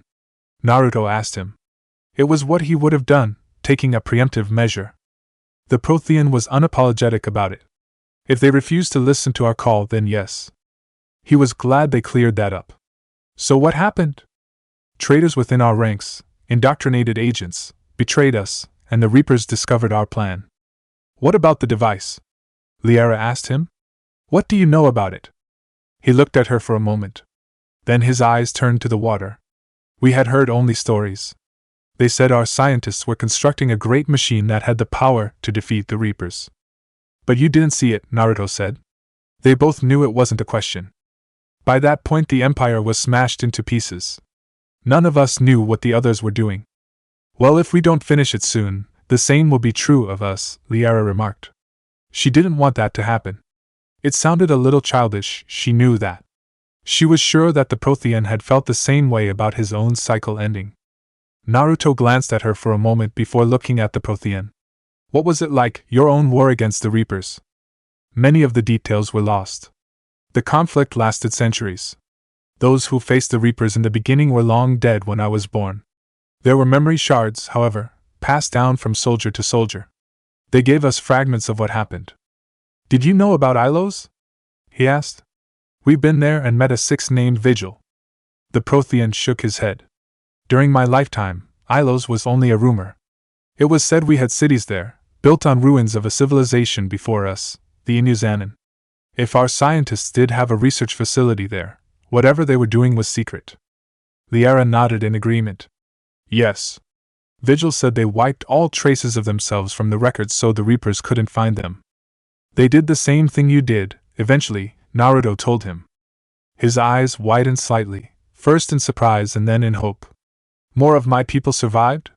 He asked. He shook his head. The message was clear. What they did was to ensure control of the Citadel this time around. It's thanks to them that we held off the first attempt. I never saw the Citadel. It was captured long before I was born. So that meant they were already crippled. How did you fight the Reapers? He asked. Perhaps there was something to be gained from learning old tactics. Attrition. We fought them system by system, planet by planet, city by city. Entire worlds were sacrificed just to slow the Reapers down. Time they spent harvesting a population was time we could regroup. Naruto saw the looming flaw in that idea. That had to have bitten you in the ass later. It was thanks to his knowledge of colloquialisms that he knew what the human had meant by that. Still, the memory of what happened to them when it came full circle haunted him. Yes. Our own people would be indoctrinated, converted, then turned against us. But there was no choice. He was resolute in what they had done. Mercy is not a weapon, it is a weakness. Then how do you think you lost the war? Simple. What had been our strength, our empire, became a liability. All races confined to one doctrine, one strategy. The Reapers exploited this. Once they found our weakness, we could not adapt. The subservient races became divided and confused. Then, it was only a matter of time. I'm happy to say our cycle is different, remarked Liara. Most races cooperate, but they still remain unique. Naruto rolled his eyes at that. She says cooperate.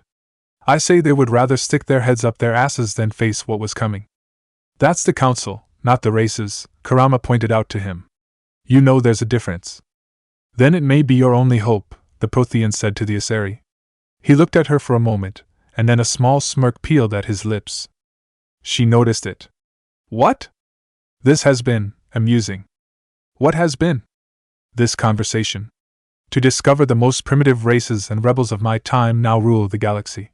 The Asari, the humans, the Turians. There's also the Solarians, she added. The lizard people evolved? He asked, interested. I believe they're amphibian. He just gave her a look. They used to eat flies.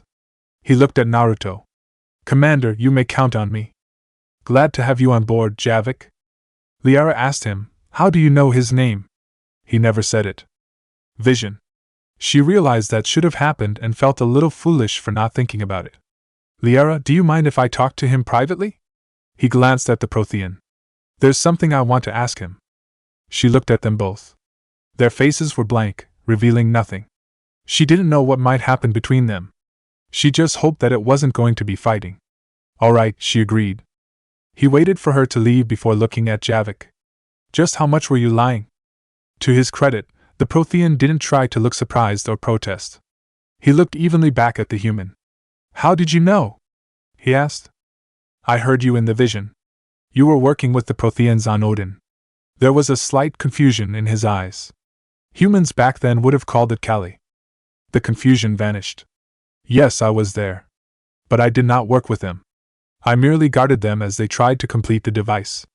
I did not think it was a good idea. Because it was risky or because they were willing to work with supposed rebels? Both, he answered without shame. The humans were rebels against the Empire. We could not trust them. And when you planned to come back, you would have destroyed us, choice or no choice. Yes. They were the leaders. Without them, the Krogan and the Quarians would have capitulated easily enough. He scoffed at that. Clearly, you've never met the Krogan. Or perhaps the Krogan I knew were different from the ones you know. They were sages, teachers. Only rarely did they fight. You're right, the Krogan I know are much different. They would fight at the drop of a hat, literally. But he hoped to change that. Your plan to go to a nap, you took that off the humans, didn't you? Again, Javic was unashamed when he said yes. We learned of their change and believed the idea could be used for our own purposes. Since we did not have chakra and wished to remain where we were technologically, we adapted the idea and made it our own. He frowned. But how do you know that? He looked at Naruto again and got that searching look again. Okay, now he's being weird, Shikaku declared. Could you make him stop? Yeah, make him stop, Sun told Naruto. You don't have to tell me twice. He looked at the Prothean. What are you doing? He asked. Looking. Looking for what? I don't know yet. He rolled his eyes. Well, that's helpful. Javic ignored his words. There is something about you, something almost familiar. Familiar? He repeated. What's familiar about me? I don't know. The Prothean sounded aggravated by that fact. He kept looking for the answer on his face, but there was nothing except a faint hint of something. The more he tried to look for that hint and discover what it could mean, the more it slipped away from him. Naruto wondered what he was looking for. How could he have known the blonde when they hadn't even known each other until now? But then he realized Javic didn't say he knew the blonde, only that there was something familiar about him. An idea came to mind that might have sounded crazy in any other situation. But he was willing to take a gamble on it. Back on Eden Prime, you called me a silent. I did. You knew silence? Enough. How about a woman named Kagaya Otsutsuki? She would have been a commander. This time, his eyes did widen. Yes, I did know her. There was something in his voice when he said those words. Exasperation and annoyance were what it sounded like to the blonde. You thinking what I'm thinking, Gaki? Kurama asked. He knew Kagaya more than just passing acquaintances? He grinned. Oh, I'm thinking more than just that. I've heard that level of exasperated annoyance before, when Sasuke had to put up with you. You know, back during the Genin days. You mean the very early Genin days? Gyuki asked him. They all knew that Naruto didn't get promoted until after he got out of that rock. Yep. Naruto looked at Javic with a new eye. So you think he was her Sasuke? And probably without the camaraderie you had. Javic looked at the blonde. How do you know Kagaya? He gave the straight answer. She's my ancestor. You know that for certain. Of course. Although as far as I know, her descendants preferred to claim her son as their ancestor. Her son? Hagoromo, he said. He's more popularly known as the Rikudo Sennin. To most, he was the one who discovered and passed on chakra. I see. Even though he said that, it was clear that he was having some difficulty accept just what he was learning. Fortunately, Naruto knew a way to get around that. You've got a lot to catch up on. I'll be sure to send you down the history books. Books, Javic repeated, like he wanted to be sure that he heard the blonde right. He almost sounded like he couldn't believe books were still being used. He chose to ignore that. Yeah, I'm sure there are a few copies knocking around the ship. The crew always feels like they need to have a few for the new guys. Look, Javic, it's going to be overwhelming being in this new day. Just take it slow and you'll get used to it. If you've got any questions, come talk to me, alright? The Prothean looked at him for a long second. How would you know what it feels like to wake up in a time not your own? Oh, this is just too good to pass up, Komiai declared. Sun nodded. Yeah, tell him, Naruto. I've got a better idea, the blonde replied. Your touching thing, he said to Javic, can it see memories? In a sense.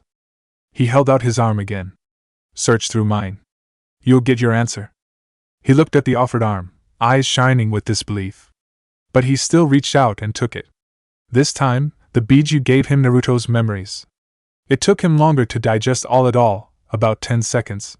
When he was done, his eyes opened and they looked at Naruto fresh. They were wide with shock. What are you? He asked. Naruto lowered his arm. To the people nowadays, a living legend. I just feel like I'm in the wrong time some days. His smile faded and he turned grim. When you asked me to stand in ashes and I didn't say anything, you thought my silence was an answer. Do you still think that? Yes, but it is a different answer than what I expected. What you fought against, in its own way, was no less horrendous than my own war. You've not stood in ashes, but you have climbed over dead bodies to keep on fighting. And in the end, you defeated your enemy and ended your war. I can respect what you did in order for that to happen. Thanks for that, Javic. He knew the Prothean meant each and every word he had just said. He also respected what he had done, as a soldier to another soldier. I'll see you around the ship. I will be here until you need me. The blonde looked at him. He was serious. All right, just don't hide here. It'll just mean people will come to you with staring eyes and questions. You have to get out there, be seen. He didn't seem that convinced. Naruto wasn't going to push it. He went for the door. He stopped at the edge when he realized something that made him smile. Thanks, by the way. For what? For taking the title of oldest fucking thing in the universe. He walked out while Javic stared, a little confused. For the next couple of days, Naruto made it a point to invite Javic up for some food. It was a chance for the Prothean to come up, meet some of the crew, and integrate himself. Each time, the Prothean refused and kept eating in his room. It was a little exasperating, but there wasn't really anything he could do about it. While the news about a Prothean spread through the ship like fire, Naruto took precautions against. He made it known to the crew that the Prothean was not to be intruded upon in his own room. If he came out and they were curious, they could approach at their own risk. But trying to get into his room will get the offender put on the shit detail for a month. After 2 of the crew were put on the shit detail, people got the hint. Naruto spent the time training his students in the shuttle bay. They were making progress, but they still had a long way to go. Focus, he told them from where he leaned against the workbench. Jiraiya glared at him. We're trying to do that. You're not helping, sensei. If you're talking and wobbling, you're not focusing. His student kept glaring, but then he fell down. See? He got back up and straddled the pipe piece again. He folded his legs again carefully. They had already learned that trying to do it fast would just make them fall down faster. He closed his eyes and clasped his hands together, focusing on his chakra and balance. Naruto-sensei? Hashirama asked. Yeah? Why are we doing this? You talking about the pipe or focusing your chakra? I get the chakra part. It was something they were taught in the academy. Focusing the chakra made it easier to use in the heat of battle, made it faster to cast jutsu and such. It was also a way to stimulate its growth, to find more potential. What they were doing now seemed much more advanced than anything they had learned in the academy. But that was because of how they were doing it. But why we sitting on cutout pipes while trying to focus our chakra? I don't have a waterfall. He was confused by the answer. So were the others. What are you talking about? Anko asked him, daring to raise her head. She found that if she kept tilted down her balance was better. Raising it like this made her chance to wobble bigger. He looked at all 3 of them. Jiraiya still has his eyes closed, but he was listening all the same. If we were doing the actual exercise, you'd be focusing your chakra while sitting underneath a waterfall, he explained. What would that accomplish? One of your senses would be assaulted, making it difficult for you to concentrate on your chakra. The waterfall would be pounding you all with cold water, shocking you temperature-wise. But since we don't have that, I had to go with old-fashioned pain. How's that working for you? I can't feel my butt, Jiraiya said. My legs are numb, Hashirama added. If I don't lower my head, I'm going to fall down, Anko told him. Kurama drew one conclusion from that. They're miserable. Yes, they are, Naruto agreed. So, all's going to plan? That it is. How long are you going to make them do that? Another 10 minutes or so. And then what? Aisabu asked. He told the turtle, watch and find out. 10 minutes passed, and they still kept themselves on the pipes. They were focusing on their chakra. He could feel it humming around them. Sasuke and Hinata had talked about how they could see the chakra with their eyes, especially after it had been focused. They said that it was more active that way. He was tempted to see if he could see the same thing with his Rinnegan. But he refrained from doing so. He didn't want to unnerve them right now. Alright, time's up, he announced. They all looked at him. What does that mean? Anko asked him, very suspicious. It means time's up. We can get off the pipes? Hashirama asked. Yes. Jiraiya groaned as he pulled himself off the pipe. Thank Kami for that, he said, rubbing his backside. Anko looked at her teammate. I don't need to see that. What? I can't feel my butt. I still don't need to see you rub it. He scowled. Shove off, Anko. I'm betting that yours is just as sore as mine. That's not the point. What else is the hit the floor? She didn't ask why. She did as she was told, just in time to miss the shuriken flying overhead. She looked around, trying to see where it came from. It was Naruto, still leaning against the workbench, his hand now resting on his holster. Nice reflexes, he told her. What was that all about? He pushed off the workbench. What do you think? He didn't give them a chance to answer. He was already attacking them. He came at Hashirama with a high kick and the Senju fell to the floor too. But he didn't stay there. He rolled so his arms were free and went after his sensei's leg. Anko attacked him from the front so he couldn't get away. He smiled, acknowledging what they were thinking. But there was a way out of it. He hopped to his other foot, shifting his balance away from Hashirama, and swung a kick hard at Anko. She raised her guard but it got broken. She fell to the ground with a meaty thump. Jiraiya made his move from the back. He hopped onto his sensei and latched onto him. Legs went around the chest and his arms locked around his neck. He hoped he could make the guy struggle to fight him loose, and that would leave him open for the others. He had even been practicing his grabs and holds on the others to make sure he got it right. Naruto could admit that the kid was holding the lock on his neck good and tight. Clearly, he had been practicing. He must be trying to stall me while the others attack, he thought to himself. It was a good idea and also a good plan. There was just one problem with the idea. He had been put in holds by people both bigger and stronger than him. Getting this kid off would be nothing hard. He tipped backwards and let gravity take them down. They slammed into the floor, but he wasn't that hurt. Jiraiya, on the other hand, felt his back come alive with pain. That same pain clouded his mind and made him loosen his grip. Come on, Jiraiya, he told himself. Get back in it. He tried to focus on his breathing. In and crap. He mentally yelped when he saw the foot coming down. Hashirama saw the same thing and acted. He leapt at Naruto and got him in a tackle. Anko, legs! He shouted as they fell to the ground. On it! She grabbed hold of one leg.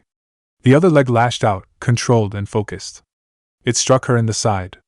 Ow! Nice try, Naruto thought to himself. Look out, Aisabu warned. She's coming back. I see her.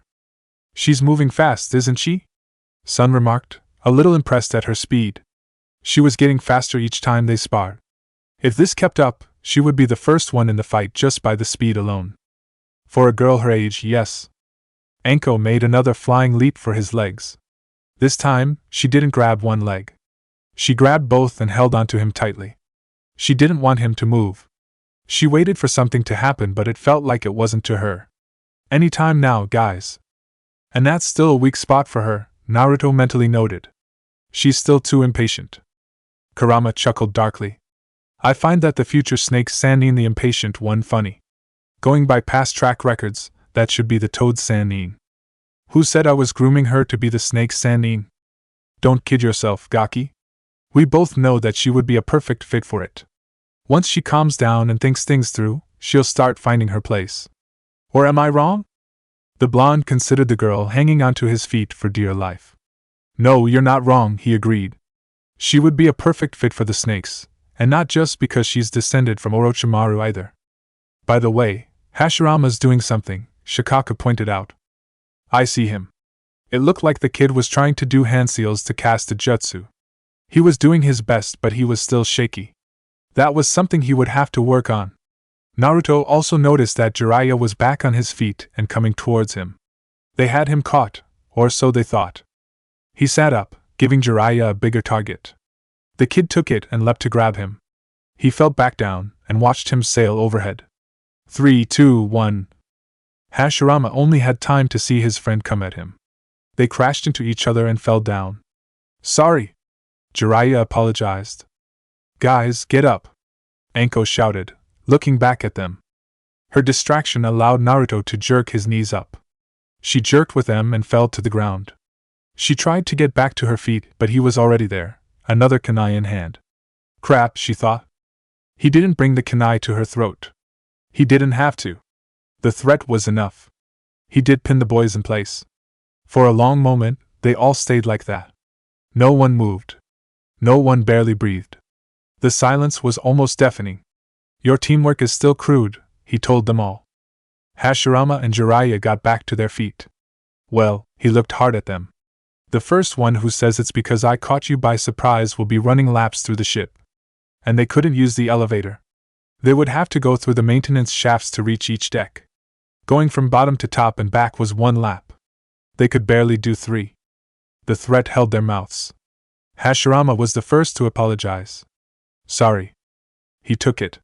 He stepped back away from Anko, letting her get back to her feet. Alright, shall we try that again? He asked them. Jiraiya eyed him suspiciously. You going to attack out of nowhere again? Tempting, but no. You guys need to work on teamwork and coordination. So I'm going to have let you see me coming. There were no insults in his voice as he told them the fact. He was telling them the truth.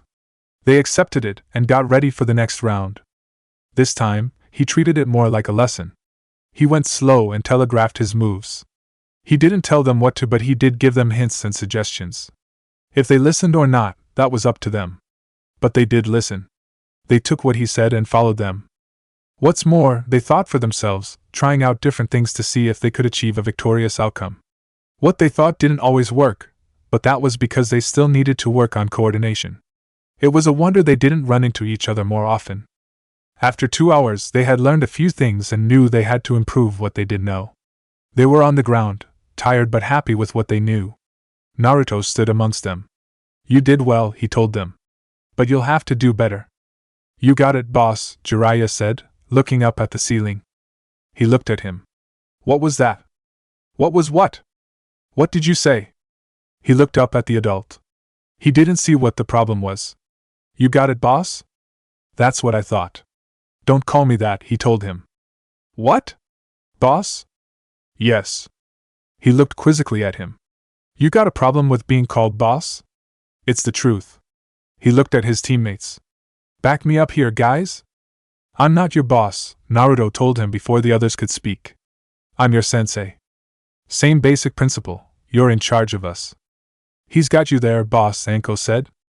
Hashirama nodded. He does. He looked at them all. If I was your boss, I would be paying you and making sure you work. But since I'm not doing that, I'm your sensei. So just call me that. Jiraiya opened his mouth but saw something from the corner of his eye. When he turned his head, he couldn't believe it. Holy shit. What? Hashirama asked him. The Prothean's here. Naruto swung his head towards the elevator. Sure enough, Javic was there. He was watching them. He walked over to the Prothean. Hey Javic, he said. How long were you watching us? For the past half hour, Javic answered. He looked past him at the kids. His lips curled a little, clearly in distaste. Even after all this time, you still train children for war. Why am I not surprised? Anger started to burn through the blonde at those words. He didn't like how they were said or what they implied. Things have changed. They're a special case. Are they? He didn't believe him. Yes. The blonde looked back at the kids, still laying on the ground. They were trying to be subtle, but it was painfully obvious that they were watching the two of them, to see what would happen. They were on Earth when the Reaper struck, with their class on a field trip. I was only able to save them. Later, someone from Child Services tried to take them to an orphanage. The only way to stop that from happening was to claim them as my students. Javic only understood the idea of an orphanage from what he learned from Naruto's memories. But even then, he found there were details missing. Why didn't you let them go to the orphanage? He asked. Wouldn't they have been safe there? You've seen my memories, Javic. Yes, but the orphanage seems so small and inconsequential to the rest of it. It's not just the orphanage. It's what comes with it. That small hope that you'll get adopted only to have that hope crushed each time someone else is picked. Nights spent wondering where your parents are, or if they're even alive. Being in a system that you didn't want to be in the first place. I didn't want them to be in a place like that. He had been lucky. The Sandaime Hokage had pulled him out of the orphanage when he was 5 and gave him his apartment. It was only during the war he found out the old man had bought the apartment and had done his taxes for him. Javic listened to what he said. He silently approved. Even when the Prothean Empire had collapsed around him, there was one thing the Protheans held to truth: children were sacred. He had seen whole battalions sacrifice themselves to the Reapers just so one ship carrying children could get away. He had also seen soldiers commit suicide when they couldn't save children. Oh, the Protheans, there was no such thing as an orphan. If any child lost their family, the closest friends would adopt that child immediately. They deserved to be treated with love and protection. I see, he said to Naruto. It was the only thing he said. Naruto looked at him. You've seen shinobi train their students, back in the day? On the very rare occasion. They're much the same, only the numbers are different. How so? A single silent would have trained 6 children for war, not 3. 6? He repeated in wonder, glancing back at the kids. There are days I can barely handle 3. Clearly, you're not as good a teacher as your predecessors. Hey, come on. That was uncalled for. This is my first time as a teacher. Cut me some slack. He would do no such thing. It would mean giving him room where there should be no room. I thought you said you trained a Krogan. Naruto nodded. Yeah, grunt. Would you say that you were a teacher then? Aye, well. He's got you, Komiai declared. He frowned inwardly. I can see that. Just making sure. Matatabi was curious. What are you going to say? The Nibby asked him. It was a good thing he had the answer. I never really thought of myself as a teacher with Grunt. Our lessons usually ended in fights. Now that he thought about it, it was a wonder either of them went to the medbay more often. Did the lessons stick with him? Yes. That was one thing he could say about Grunt. Once he understood something, he understood it. Then you were a teacher all the same. Kinda hard to argue with that logic, Sun remarked. Naruto looked at his kids. Now they were even more blatant about looking at them. They want to talk to you, he said to Javic. I can see that. You want them to? He was very quick to say no. I came here only to find a place for exercise. He had to stay fit if he was going to fight the Reapers. There wasn't enough space in his rooms for a good hard workout. Well, come down here if you need that exercise. We've got room aplenty and there's some equipment.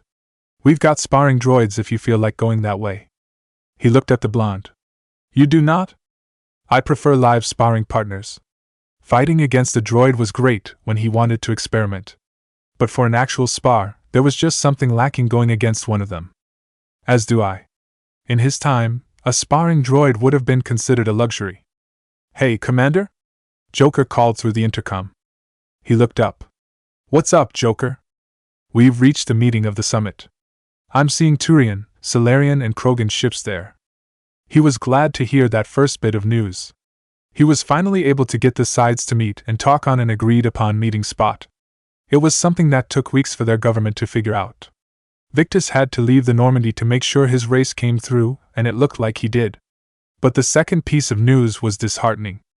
No Asari ships? Not a one. Damn, he muttered. He had been hoping the Asari would change their minds and come to this summit. But since they weren't here, that meant they didn't. Commander, Samantha said over the intercom. I'm getting messages from all 3 groups. They have agreed to use the Normandy as a neutral meeting point and would like to come aboard quickly. They didn't bring a neutral ship to begin with? What are these people thinking? He asked himself.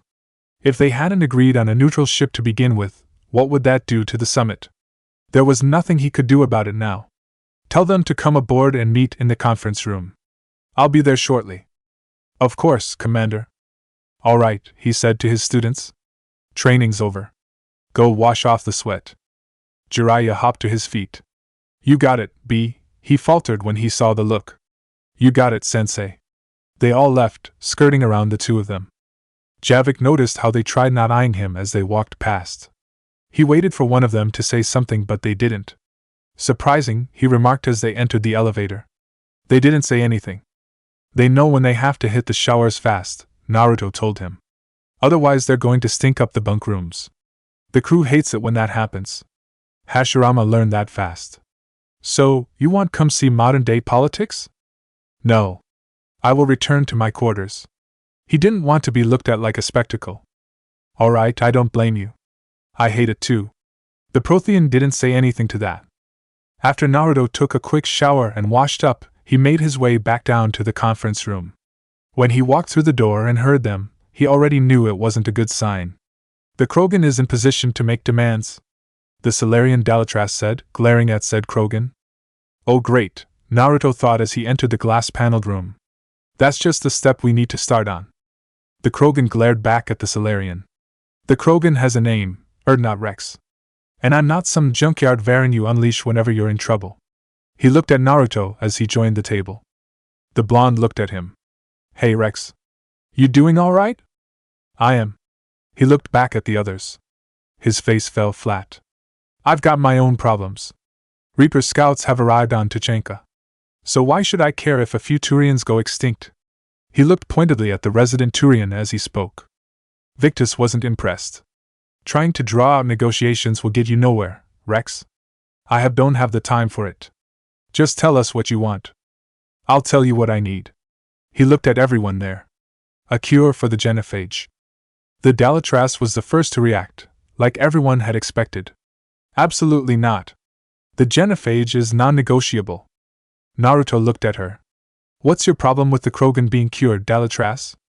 She looked at him with a frown. It was becoming clear to him that she didn't have that high of an opinion of him. My people uplifted the Krogan. We know them best. Rex got angry at the casual dismissal in her words. You mean you used us to fight a war you couldn't win? He shouted at her. It wasn't the Salarians or the Asari or even the Turians that stopped the Rachni. It was Krogan blood that turned the tide.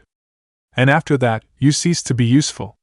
The genophage was the only way to keep you, urges in check. He glared at her, and she stared scornfully back. I'm really starting to hate this bitch, Shikaka said with a growl in his voice. She sounds like she's never had sex before in her life, Sun remarked.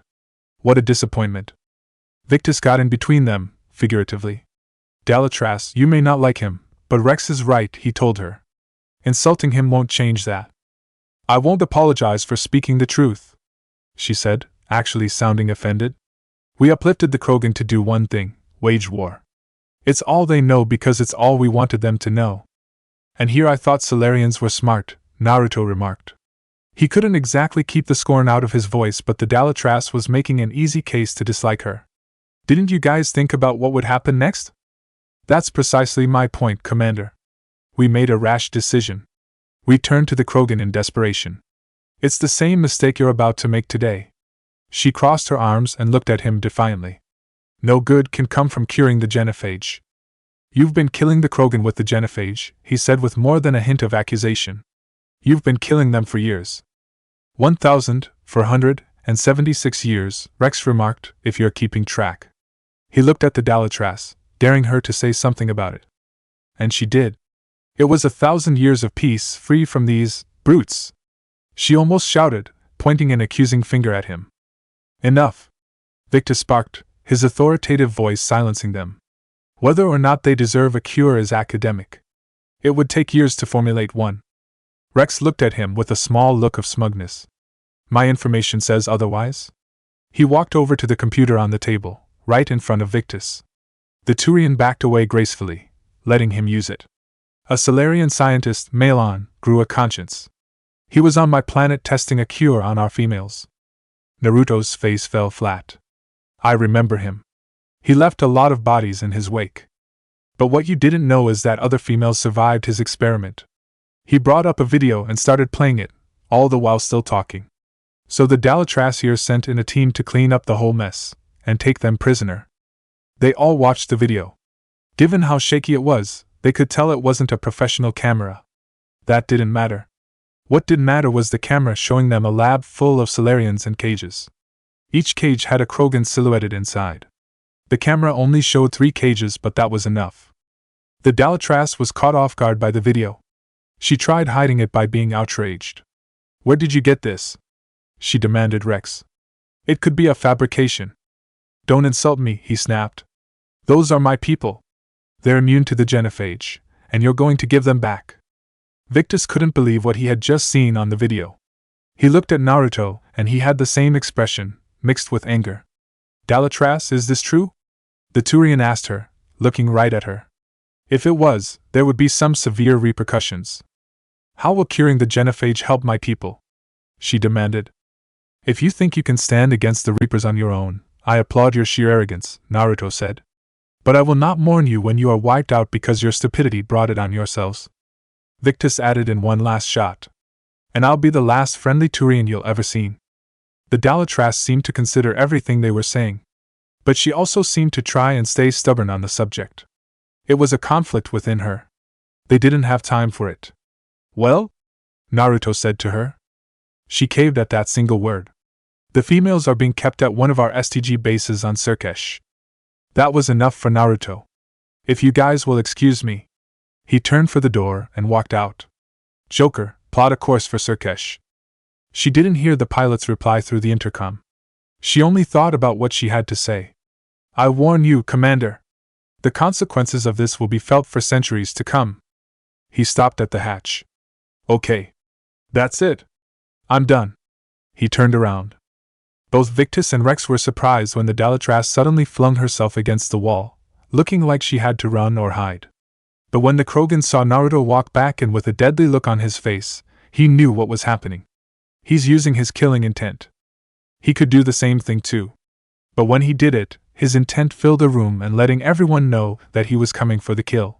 He didn't know if it was because Naruto was a shinobi or if it was because of his life, perhaps it was a mixture of both, but he was an artist compared to Rex. He could pinpoint his intent on his target, giving them the feeling alone.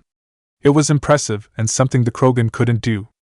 Naruto walked around the table, right up to the Dalatrass. He grabbed the front of her robe and brought her down so they could see each other in the face. "We were trying to be nice and polite about this," he said, his voice not quite a growl. "But now I see I'm going to be amazingly blunt. You and your race fucked up with the Krogan. So you don't get any kind of say in what happens to them now." "You!" "Shut up, I'm talking."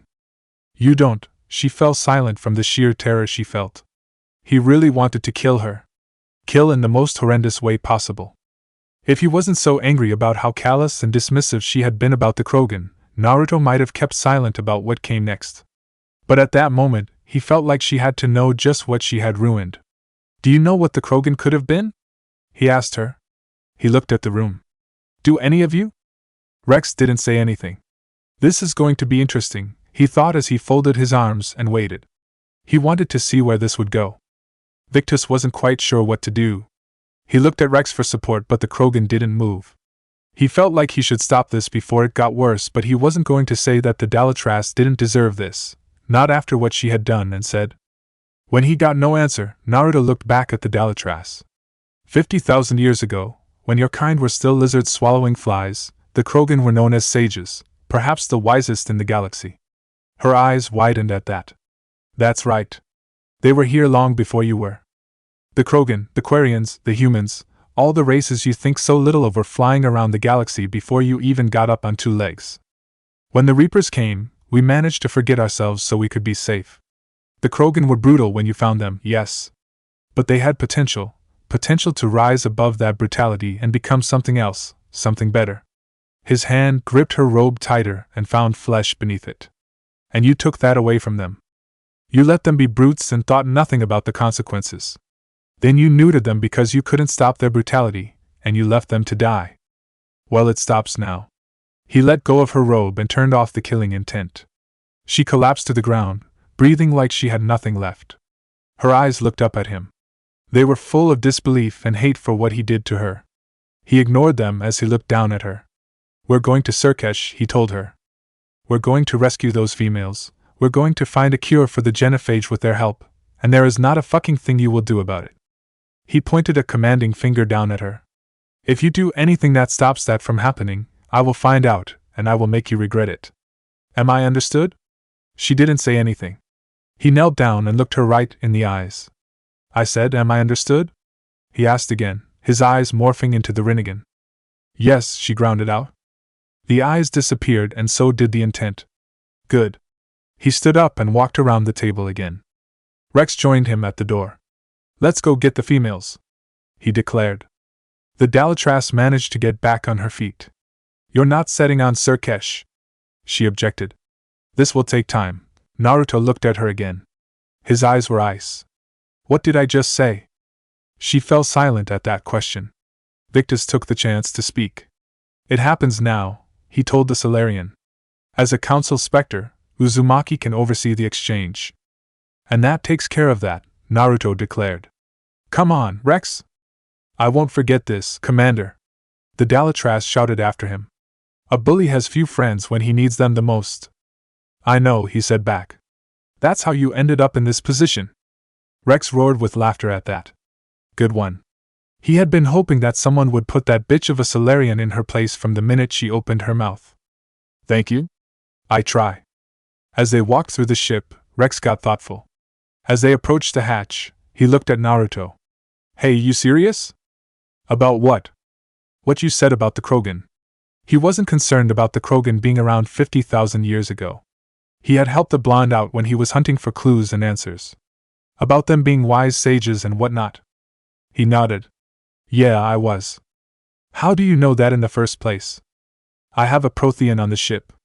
He told me. It was thanks to the experience of working and fighting alongside the blonde that the Krogan wasn't stunned by that piece of news. Of course you do, he said. It makes perfect sense. Glad you approve. Location, Ciresh. When they reached the Solarian homeworld, Rex joined the team from his ship. Naruto had no complaints about the Krogan joining them. He had a right to be here. It just made the shuttle a little cramped, especially when Javic joined them. But he did need to make sure of a few things. All right, he addressed the team, getting their attention. We're going to the Solarian home turf. Now, I'm sure that everyone is aware of what happened between me and the Dalatrass during the summit. There were a few grins, but no one said anything. But that's going to happen here. We're going to try and keep this simple. We get in, get the Krogan ladies, and we get out. Rex looked up from checking his gun. I still don't trust a word they say, he told the blonde. Try to be nice, Rex. We're here for you. He knew that. These females are the best and probably the last hope of my people. Liara told him, we'll bring them back, Rex. Don't worry. I appreciate that, Liara. I wouldn't want anyone else along for the ride. Geras coughed rather loudly. What am I? A chopped piece of meat? He demanded mildly. The Krogan looked at him once and said, I suppose I can make room for you too, Geras. Although, it would be Varan meat. He laughed darkly. Ararax was mad for his teacher's sake. He opened his mouth but Geras stopped him with a shake of his head. The elder Turian just smiled at Rex. Figured you'd gone soft on your throne, forgot how to hold a gun, he quipped. You forget, it's a Tunchika throne. So it's a crumbling pile of rocks instead of an actual throne. You really should do something about that, Rex. I could always make it pretty with the skulls of people I find annoying. You find a lot of people annoying, he pointed out. There's one being very annoying right now. Naruto sighed exasperatedly. I swear I need to find the two of you a priest, he told them both. You keep saying that, Naruto, but you never come through, Rex replied, shrugging off the threat like it was nothing. That's usually because we're doing something at the time. Like now? Geras asked. Commander, Cortez called from the cockpit. I have the Solarian base on sensors. Speak of the event, and the event shall happen. Naruto gave the Turian a look before he turned to the cockpit. Bring in her for the landing. Rex noticed Javic was staring at him. The two of them hadn't said anything to each other since meeting. If he was a less of a man, he would feel nervous by the staring. Instead, he was just annoyed. What? He demanded. You are not like most Krogan I've met, Javic said. Met many Krogan, have you? Yes. Many preferred to wait and see what would happen. You prefer to punch first and possibly not bother to ask questions later. And yet, he's the wisest Krogan we know, Gurus remarked. Maya nodded. Yeah, if we needed to make an entrance to a fight, all we had to was set Rex off in their direction. What did we call that? She asked Naruto. The Krogan battering ram, he said. And we did that with Grunt. Ah, right. Rex ignored them and kept his attention on Javic. So Naruto wasn't wrong. Krogan were different with you. Yes, the Prothean said. In my time, you would have been regarded as a hothead. Gurus couldn't stop himself from falling to the ground laughing. He tried to get back up, but his laughter kept making him fall down. He was able to say, and he's still the wisest Krogan we know, before falling down again. Rex just looked at him with an annoyed look. Are you done? No. Arax looked at his teacher on the shuttle floor laughing his ass off. He looked at Maya. Should I do something? No, just let it ride, Paper, she told him. Just let it ride. Javic looked at the two of them. Why do you call him that? What? Paper? He nodded. Why? That's not his name. You guys didn't have nicknames way back when? What is a nickname? Oh, saints preserve me. How was she going to explain this? She never thought she would have to explain something that seemed natural to her. She looked to the others for help, but they were just as baffled as she was. Commander, Cortez called. Naruto looked back into the cockpit. What is it? Solarian ground control says we don't have clearance to land. Maya breathed in relief. Saved by the crisis. This would give her a chance to figure out how to explain nicknames. Naruto pushed the irritation away and said, Tell them we're here with the Dalatras's orders. Rex got angry. I knew they'd never keep their word. He went for the hatch. Let's see them try to stop a Krogan airdrop. Naruto looked back. What's he doing? Jumping out of the shuttle, Gurus told him, finally back on his feet. Ah, damn it. He turned around and went for the hatch, leaping out without a second thought. The ground was close and he landed without hurting himself. He stood up beside Rex and noticed they were surrounded by Solarians with guns. They all saw his Spectre coat but still kept the guns pointing. We have an unauthorized landing, one of the Solarians shouted. Rex glared at them all. And who authorized you to hold my race hostage? He demanded. A couple of Solarians got too close and he flared his biotics, slamming them back. He pulled his gun but lasers were quickly pointed at him. He looked up. There were snipers on the far roofs. Naruto sighed in exasperation. You couldn't wait, Rex? He asked the Krogan. They both heard feet hitting ground behind them. The team joined them. Nice to see things haven't changed, Gurus remarked. He had his rifle out and pointing at the snipers. Arax had his pistol out but wasn't quite sure where to put it. He also couldn't believe his teacher. This is usual? Yep, Maya said. Let it ride, Paper. Everyone was about 2 seconds from opening up the gunfight when someone from the Solarian side started shouting, Stand down! Hold your fire! Maya brought her rifle to the ready. Who said that?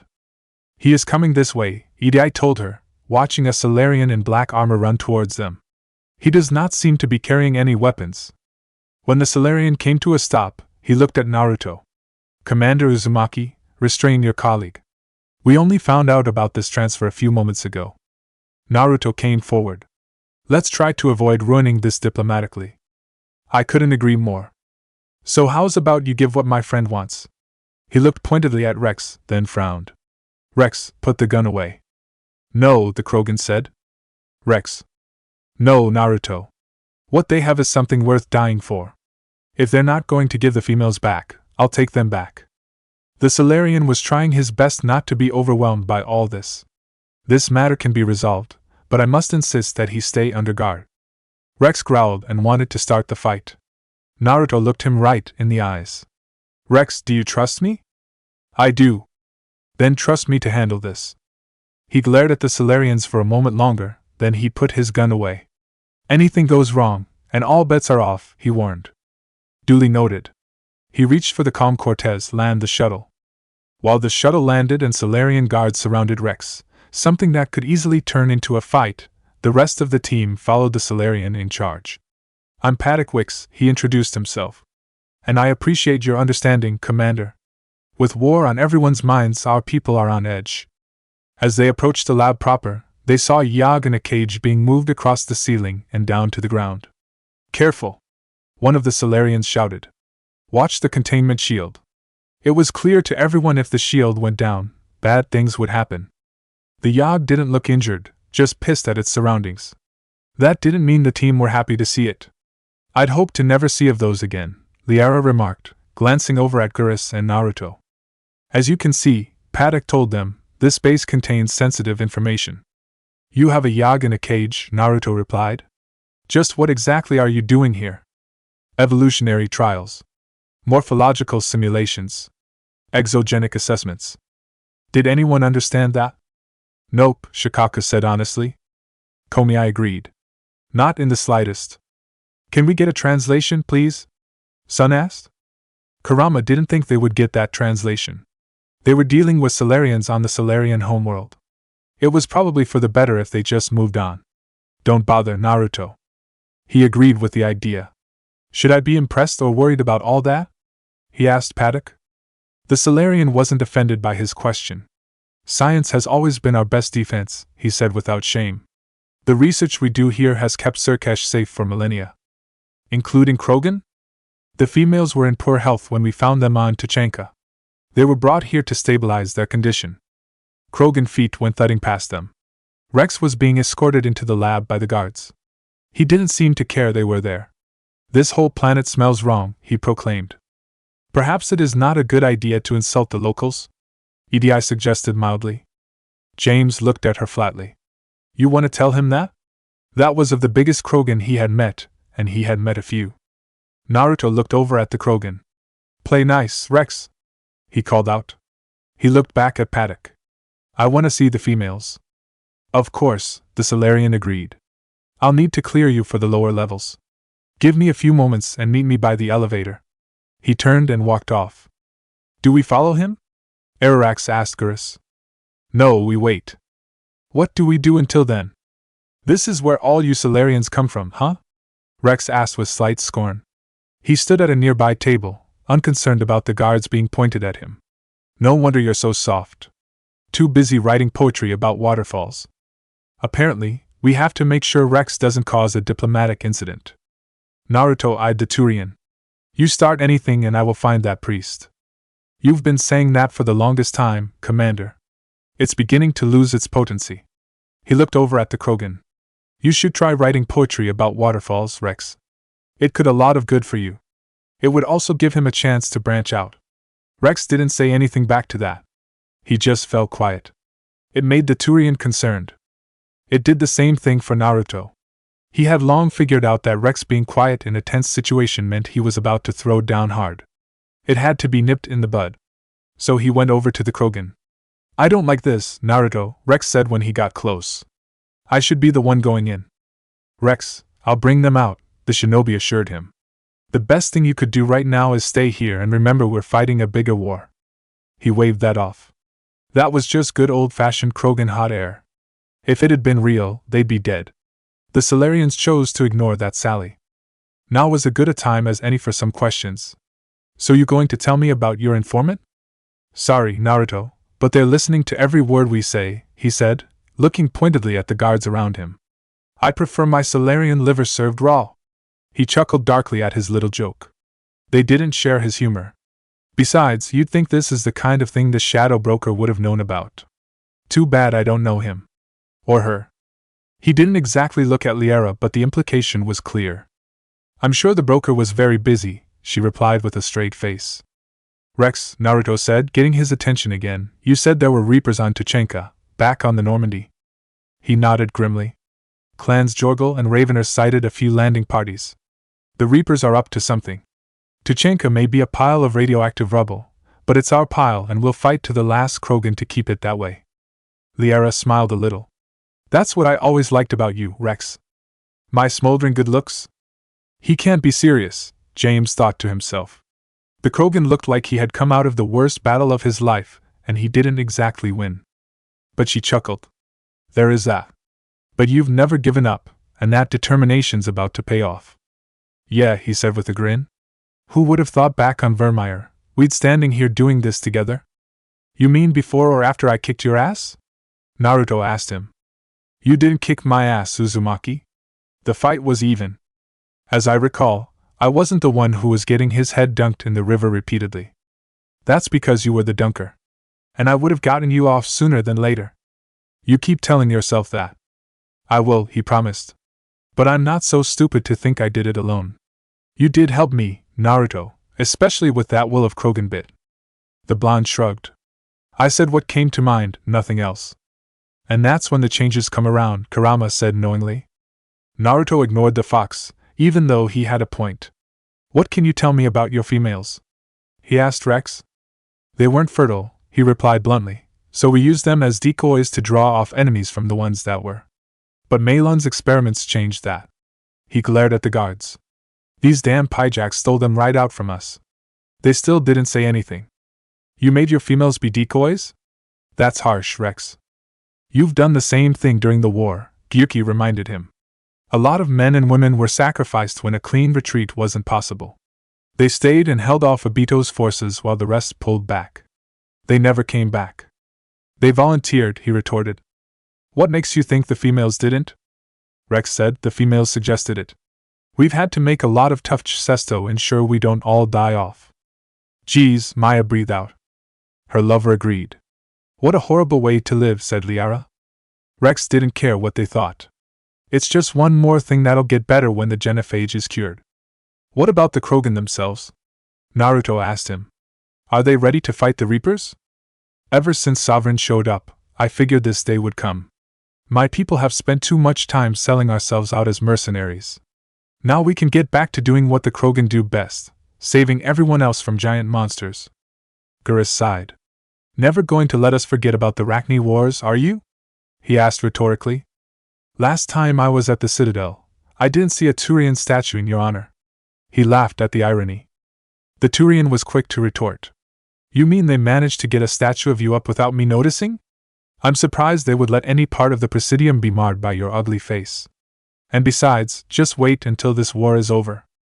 Boys, stop it, you're both pretty, Naruto told them both. At least that was still effective. They both quieted down and glared at him. Javic chuckled to himself. Effective, he said quietly. Naruto bowed his head to the Prothean. Thank you? He looked back at Rex. We'll be back, Rex. Good talk.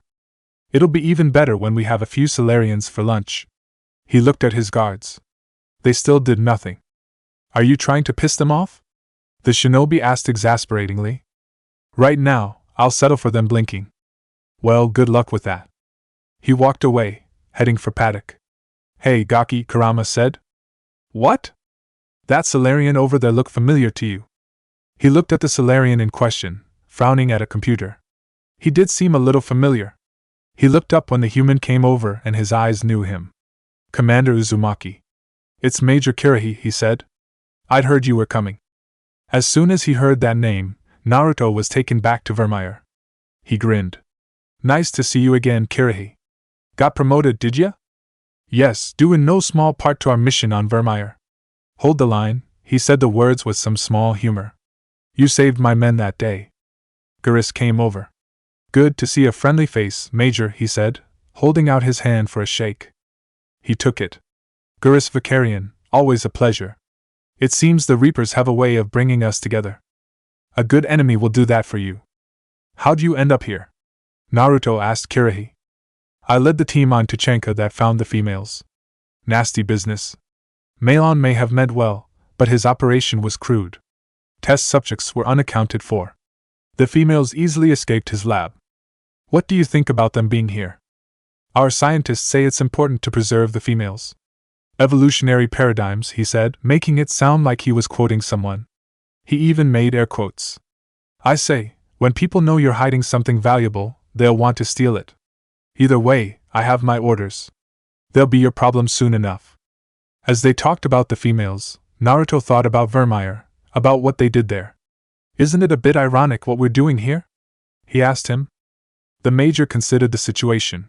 Yes, ironic, he agreed with a nod. You destroyed the genophage cure, yet now it's the key to an alliance. Your standoff and brawl with Erdnot Rex is legend within STG. She glanced back at Rex.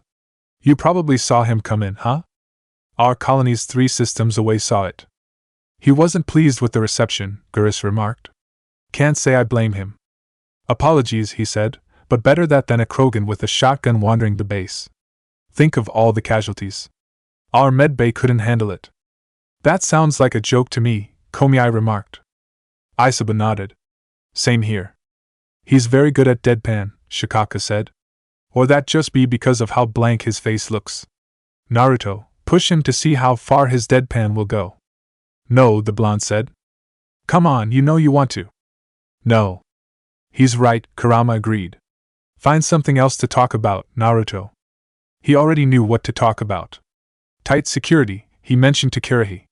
You expecting someone to come knocking? Our motto in STG is always to expect trouble, and failing that, create trouble for someone else. Our enemies have the same idea. A good principle to live by, Javic agreed. Kirihei looked at him for a moment, trying to figure out what he was. When he did, his eyes widened slightly. He looked at Naruto. Who's this? He asked. He wanted answers. He's with me. I'm a Prothean, Javic said. Prothean? The Major repeated in disbelief. Of course. Amazing what they can do with genetic modifications these days. Some new psychological tactic, Commander? He asked Naruto. Give the Reapers a good scare? He looked at Javic. What are you really? Drell? Turian? Prothean, he said again. Kirihei finally got it. Oh, I see. Naruto could see he was a little rattled. It was best to get back to a topic he was more comfortable with. Are the Solarians ready to fight the Reapers? The Solarian lost being rattled. He knew what he was talking about now. I've heard what they're doing to your Earth. I'm not sure any species can be ready for that. Though rumors suggest you're building a superweapon of some kind? We are. That was all he was going to say about it. It was nice talking to you again, Kirihei. Likewise. And Commander, he added just as Naruto was walking away. He looked around and leaned in. Regardless of the politicians decide, you can count on our support in retaking Earth. There was something about the way he said us that sounded like he wasn't talking about the Solarians in general. Is that so? He asked in a whisper. He nodded. We stand with you. Again, there was something about how he said it that seemed different. Well, thank you. Consider it my way of returning a favor, he said, just a little bit louder. He offered out his hand and Naruto shook it. It would be an honor to fight alongside you again. He pulled his hand back. Good day. Okay, that was something, Sun remarked as they left him behind. What do you think that was all about? I don't know, Naruto replied. Guess it's something to look forward to then. I'd rather focus on why we're here. That was why he was walking over to Paddock. The Solarian looked up from his Omni tool. You have clearance now to see the females, Commander, he said. I hope we can resolve this matter without reenacting the Krogan rebellions. He looked pointedly back at Rex. Naruto could see he had an opinion about what was happening. What's your take on this? I differ from most of my colleagues. Curing the genophage will bring closure to this issue, he explained. In the future, the Krogan may yet play some role we can't even imagine. Shikaka sniggered. If only he knew, right? The others shared in his sniggering. Naruto wasn't laughing. He was mentally repeating the words he heard. Just like Kirihei, there was something about the way Paddock spoke those words. He didn't know what, though. That's certainly different, he said. We should let the evolutionary process decide who lives and dies, not galactic politics. That was certainly a view. It might not be one he agreed with, but he wasn't going to argue the point. That was the beginning of politics. So, just head into the elevator? He asked, pointing back at it. Yes. But please wait to be escorted. Myself and Major Kirihei will join you. All right. While Paddock signaled the Major, everyone else went to the elevator. It looked like it was big enough to hold all of them. Should we get Rex? Liara asked as Kirihei joined them. They all looked at the Krogan. He was still surrounded by the guards, and he was still talking at them. It was clear he was insulting them, and they weren't going for it. He stays, Paddock told them. Naruto nodded. That was the whole point. Come on, he told the team. We need to get going. As they stepped onto the elevator, An alarm started blaring out over the speakers. The shinobi took a moment to be glad that it wasn't the same annoying alarm he knew. Then he got serious and paid attention. Alert! A voice shouted over the intercom. Threat Condition 2 has been declared. Scramble readiness teams. Naruto looked at Paddock. What's going on? The Solarian already opened up his Omni tool. Sensors have picked up activity on the perimeter. He lowered his arm. Hurry, Commander. Someone will meet you below. You're not coming? Kirahi asked. Someone must stay here, head the defense. You are needed down below. Naruto had an idea. I'll leave some of my people up here to help, he told them. Would that help? Paddock began to say something but then stopped. He considered the offer. Actually, it would. James, EDI, Javic, you guys stay up and help out with the defense, he ordered. Keep close to Rex. He's going to be in the thick of it when the fighting starts, and we need him alive. Understood, EDI told him. They left, leaving him with Liara, Maya, Gurus, and Ararax. The rest of them went into the elevator with the two Solarians. The ride down was quick. When they stepped, none of the Solarians inside paid attention to them.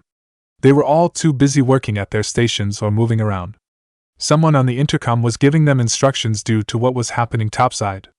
If you'll excuse us, Paddock said to them.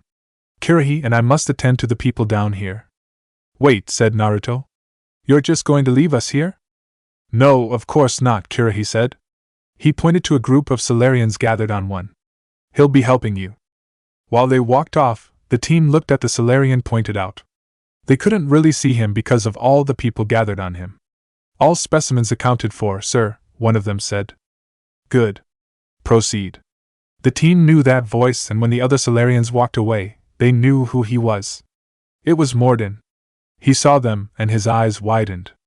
Naruto, he said, coming over to them. Excellent timing. Good to have you here. Nice to see you again, Morden, Naruto said back with a grin. But what are you doing here? Surprise, understandable. Hadn't expected to return to work. You're back with STG? Gurus asked. Special consultant, he explained. Had to be me. Someone else might have gotten it wrong. He checked the room and leaned in. Helped female Krogan. Fed information to Clan Erdnot. Encouraged political pressure to free females. Guess that explains who Rex's mole is, Naruto replied quietly. Yes. Can explain later. Security warnings not normal. Need to get off-world for sake of Krogan. He led them into the lab, all the while explaining. Females had weakened immune systems. Side effect of Melon's cure. He stopped in front of a cage and so did they. There were covered bodies in the cage. These didn't survive.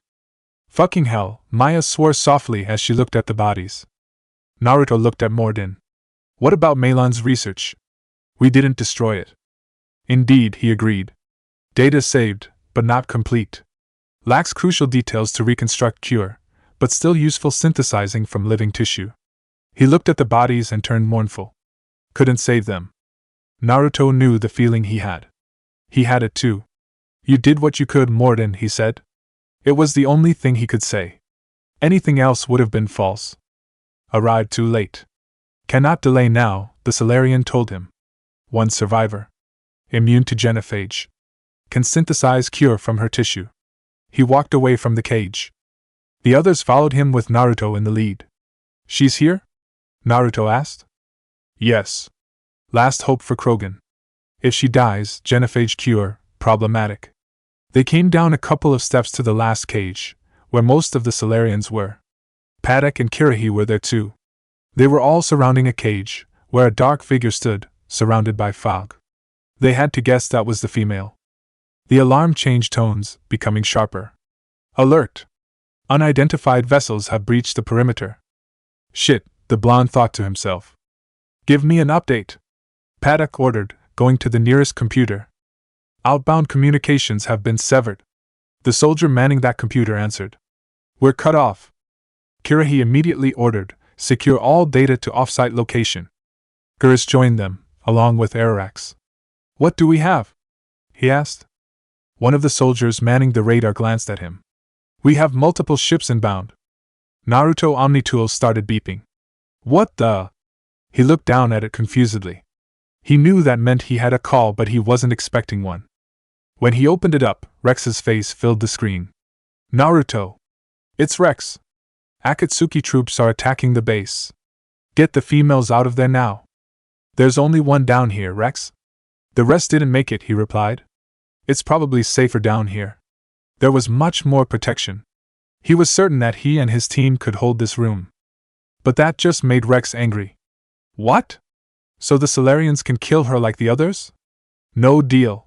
If you still want this alliance, get her out of there. Codex entry, Humanity and the Systems Alliance Olympia. There are many lands scattered within the archipelago of the island kingdoms, some of them large enough to be considered continents.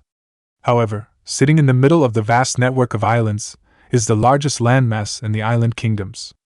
The continent of Olympia is very rough, mountainous terrain filled with pine forests and foothills, and is named after its largest mountain, Olympus. Stories hold that Olympia is the land where the Olympian gods made their home. Unsurprisingly, the Temple of Zeus sits at the top of the mountaintop. However, despite the fact that the thunder god is the chief deity here, the goddess Athena sees roughly an equal measure of worship in the land, especially in the city of Athens. This is mainly due to the fact that people who live on the continent come from every religious background. Poseidon, for example, sees more worship from people who make their livelihood at sea, while Ares and Athena are primarily worshipped by soldiers. Still, all agree that the continent is a very important center for trade and diplomacy. The main exports coming from Olympia are olive products, wines, and fish products such as garum. However, the ports are known to be very active trading areas even today. Olive oil and wine from this region in particular are prized commodities and are often traded for other products such as yogurt from the dairy farms in Themyscira, as well as iron and bronze from the mines of Sparta. The government of Olympia works on the basis of a constitutional monarchy, somewhat like the Midgardians do with their jarls. The ruler in power is allowed to take action in accordance with the constitution. In addition, like the Midgardians, kings and queens can be voted out of office if the people feel they aren't doing a good job. This is still in practice to this day, and is the basic model for the democracy in the Damned Lands. Still, in the island kingdoms, no ruler is above the king of Olympia. Among the landmarks in Olympia is the Athenian Senatorial Palace, where representatives from all the major islands and continents come together to discuss the future of the island kingdoms. The Senatorial Palace sits atop a large foothill with steep cliffs and comes with its own complement of hoplites at all times to protect the senators. Its location has long since been moved to the ground level, but the Palace of Law still remains the prime meeting place for politicians from every corner of the kingdoms.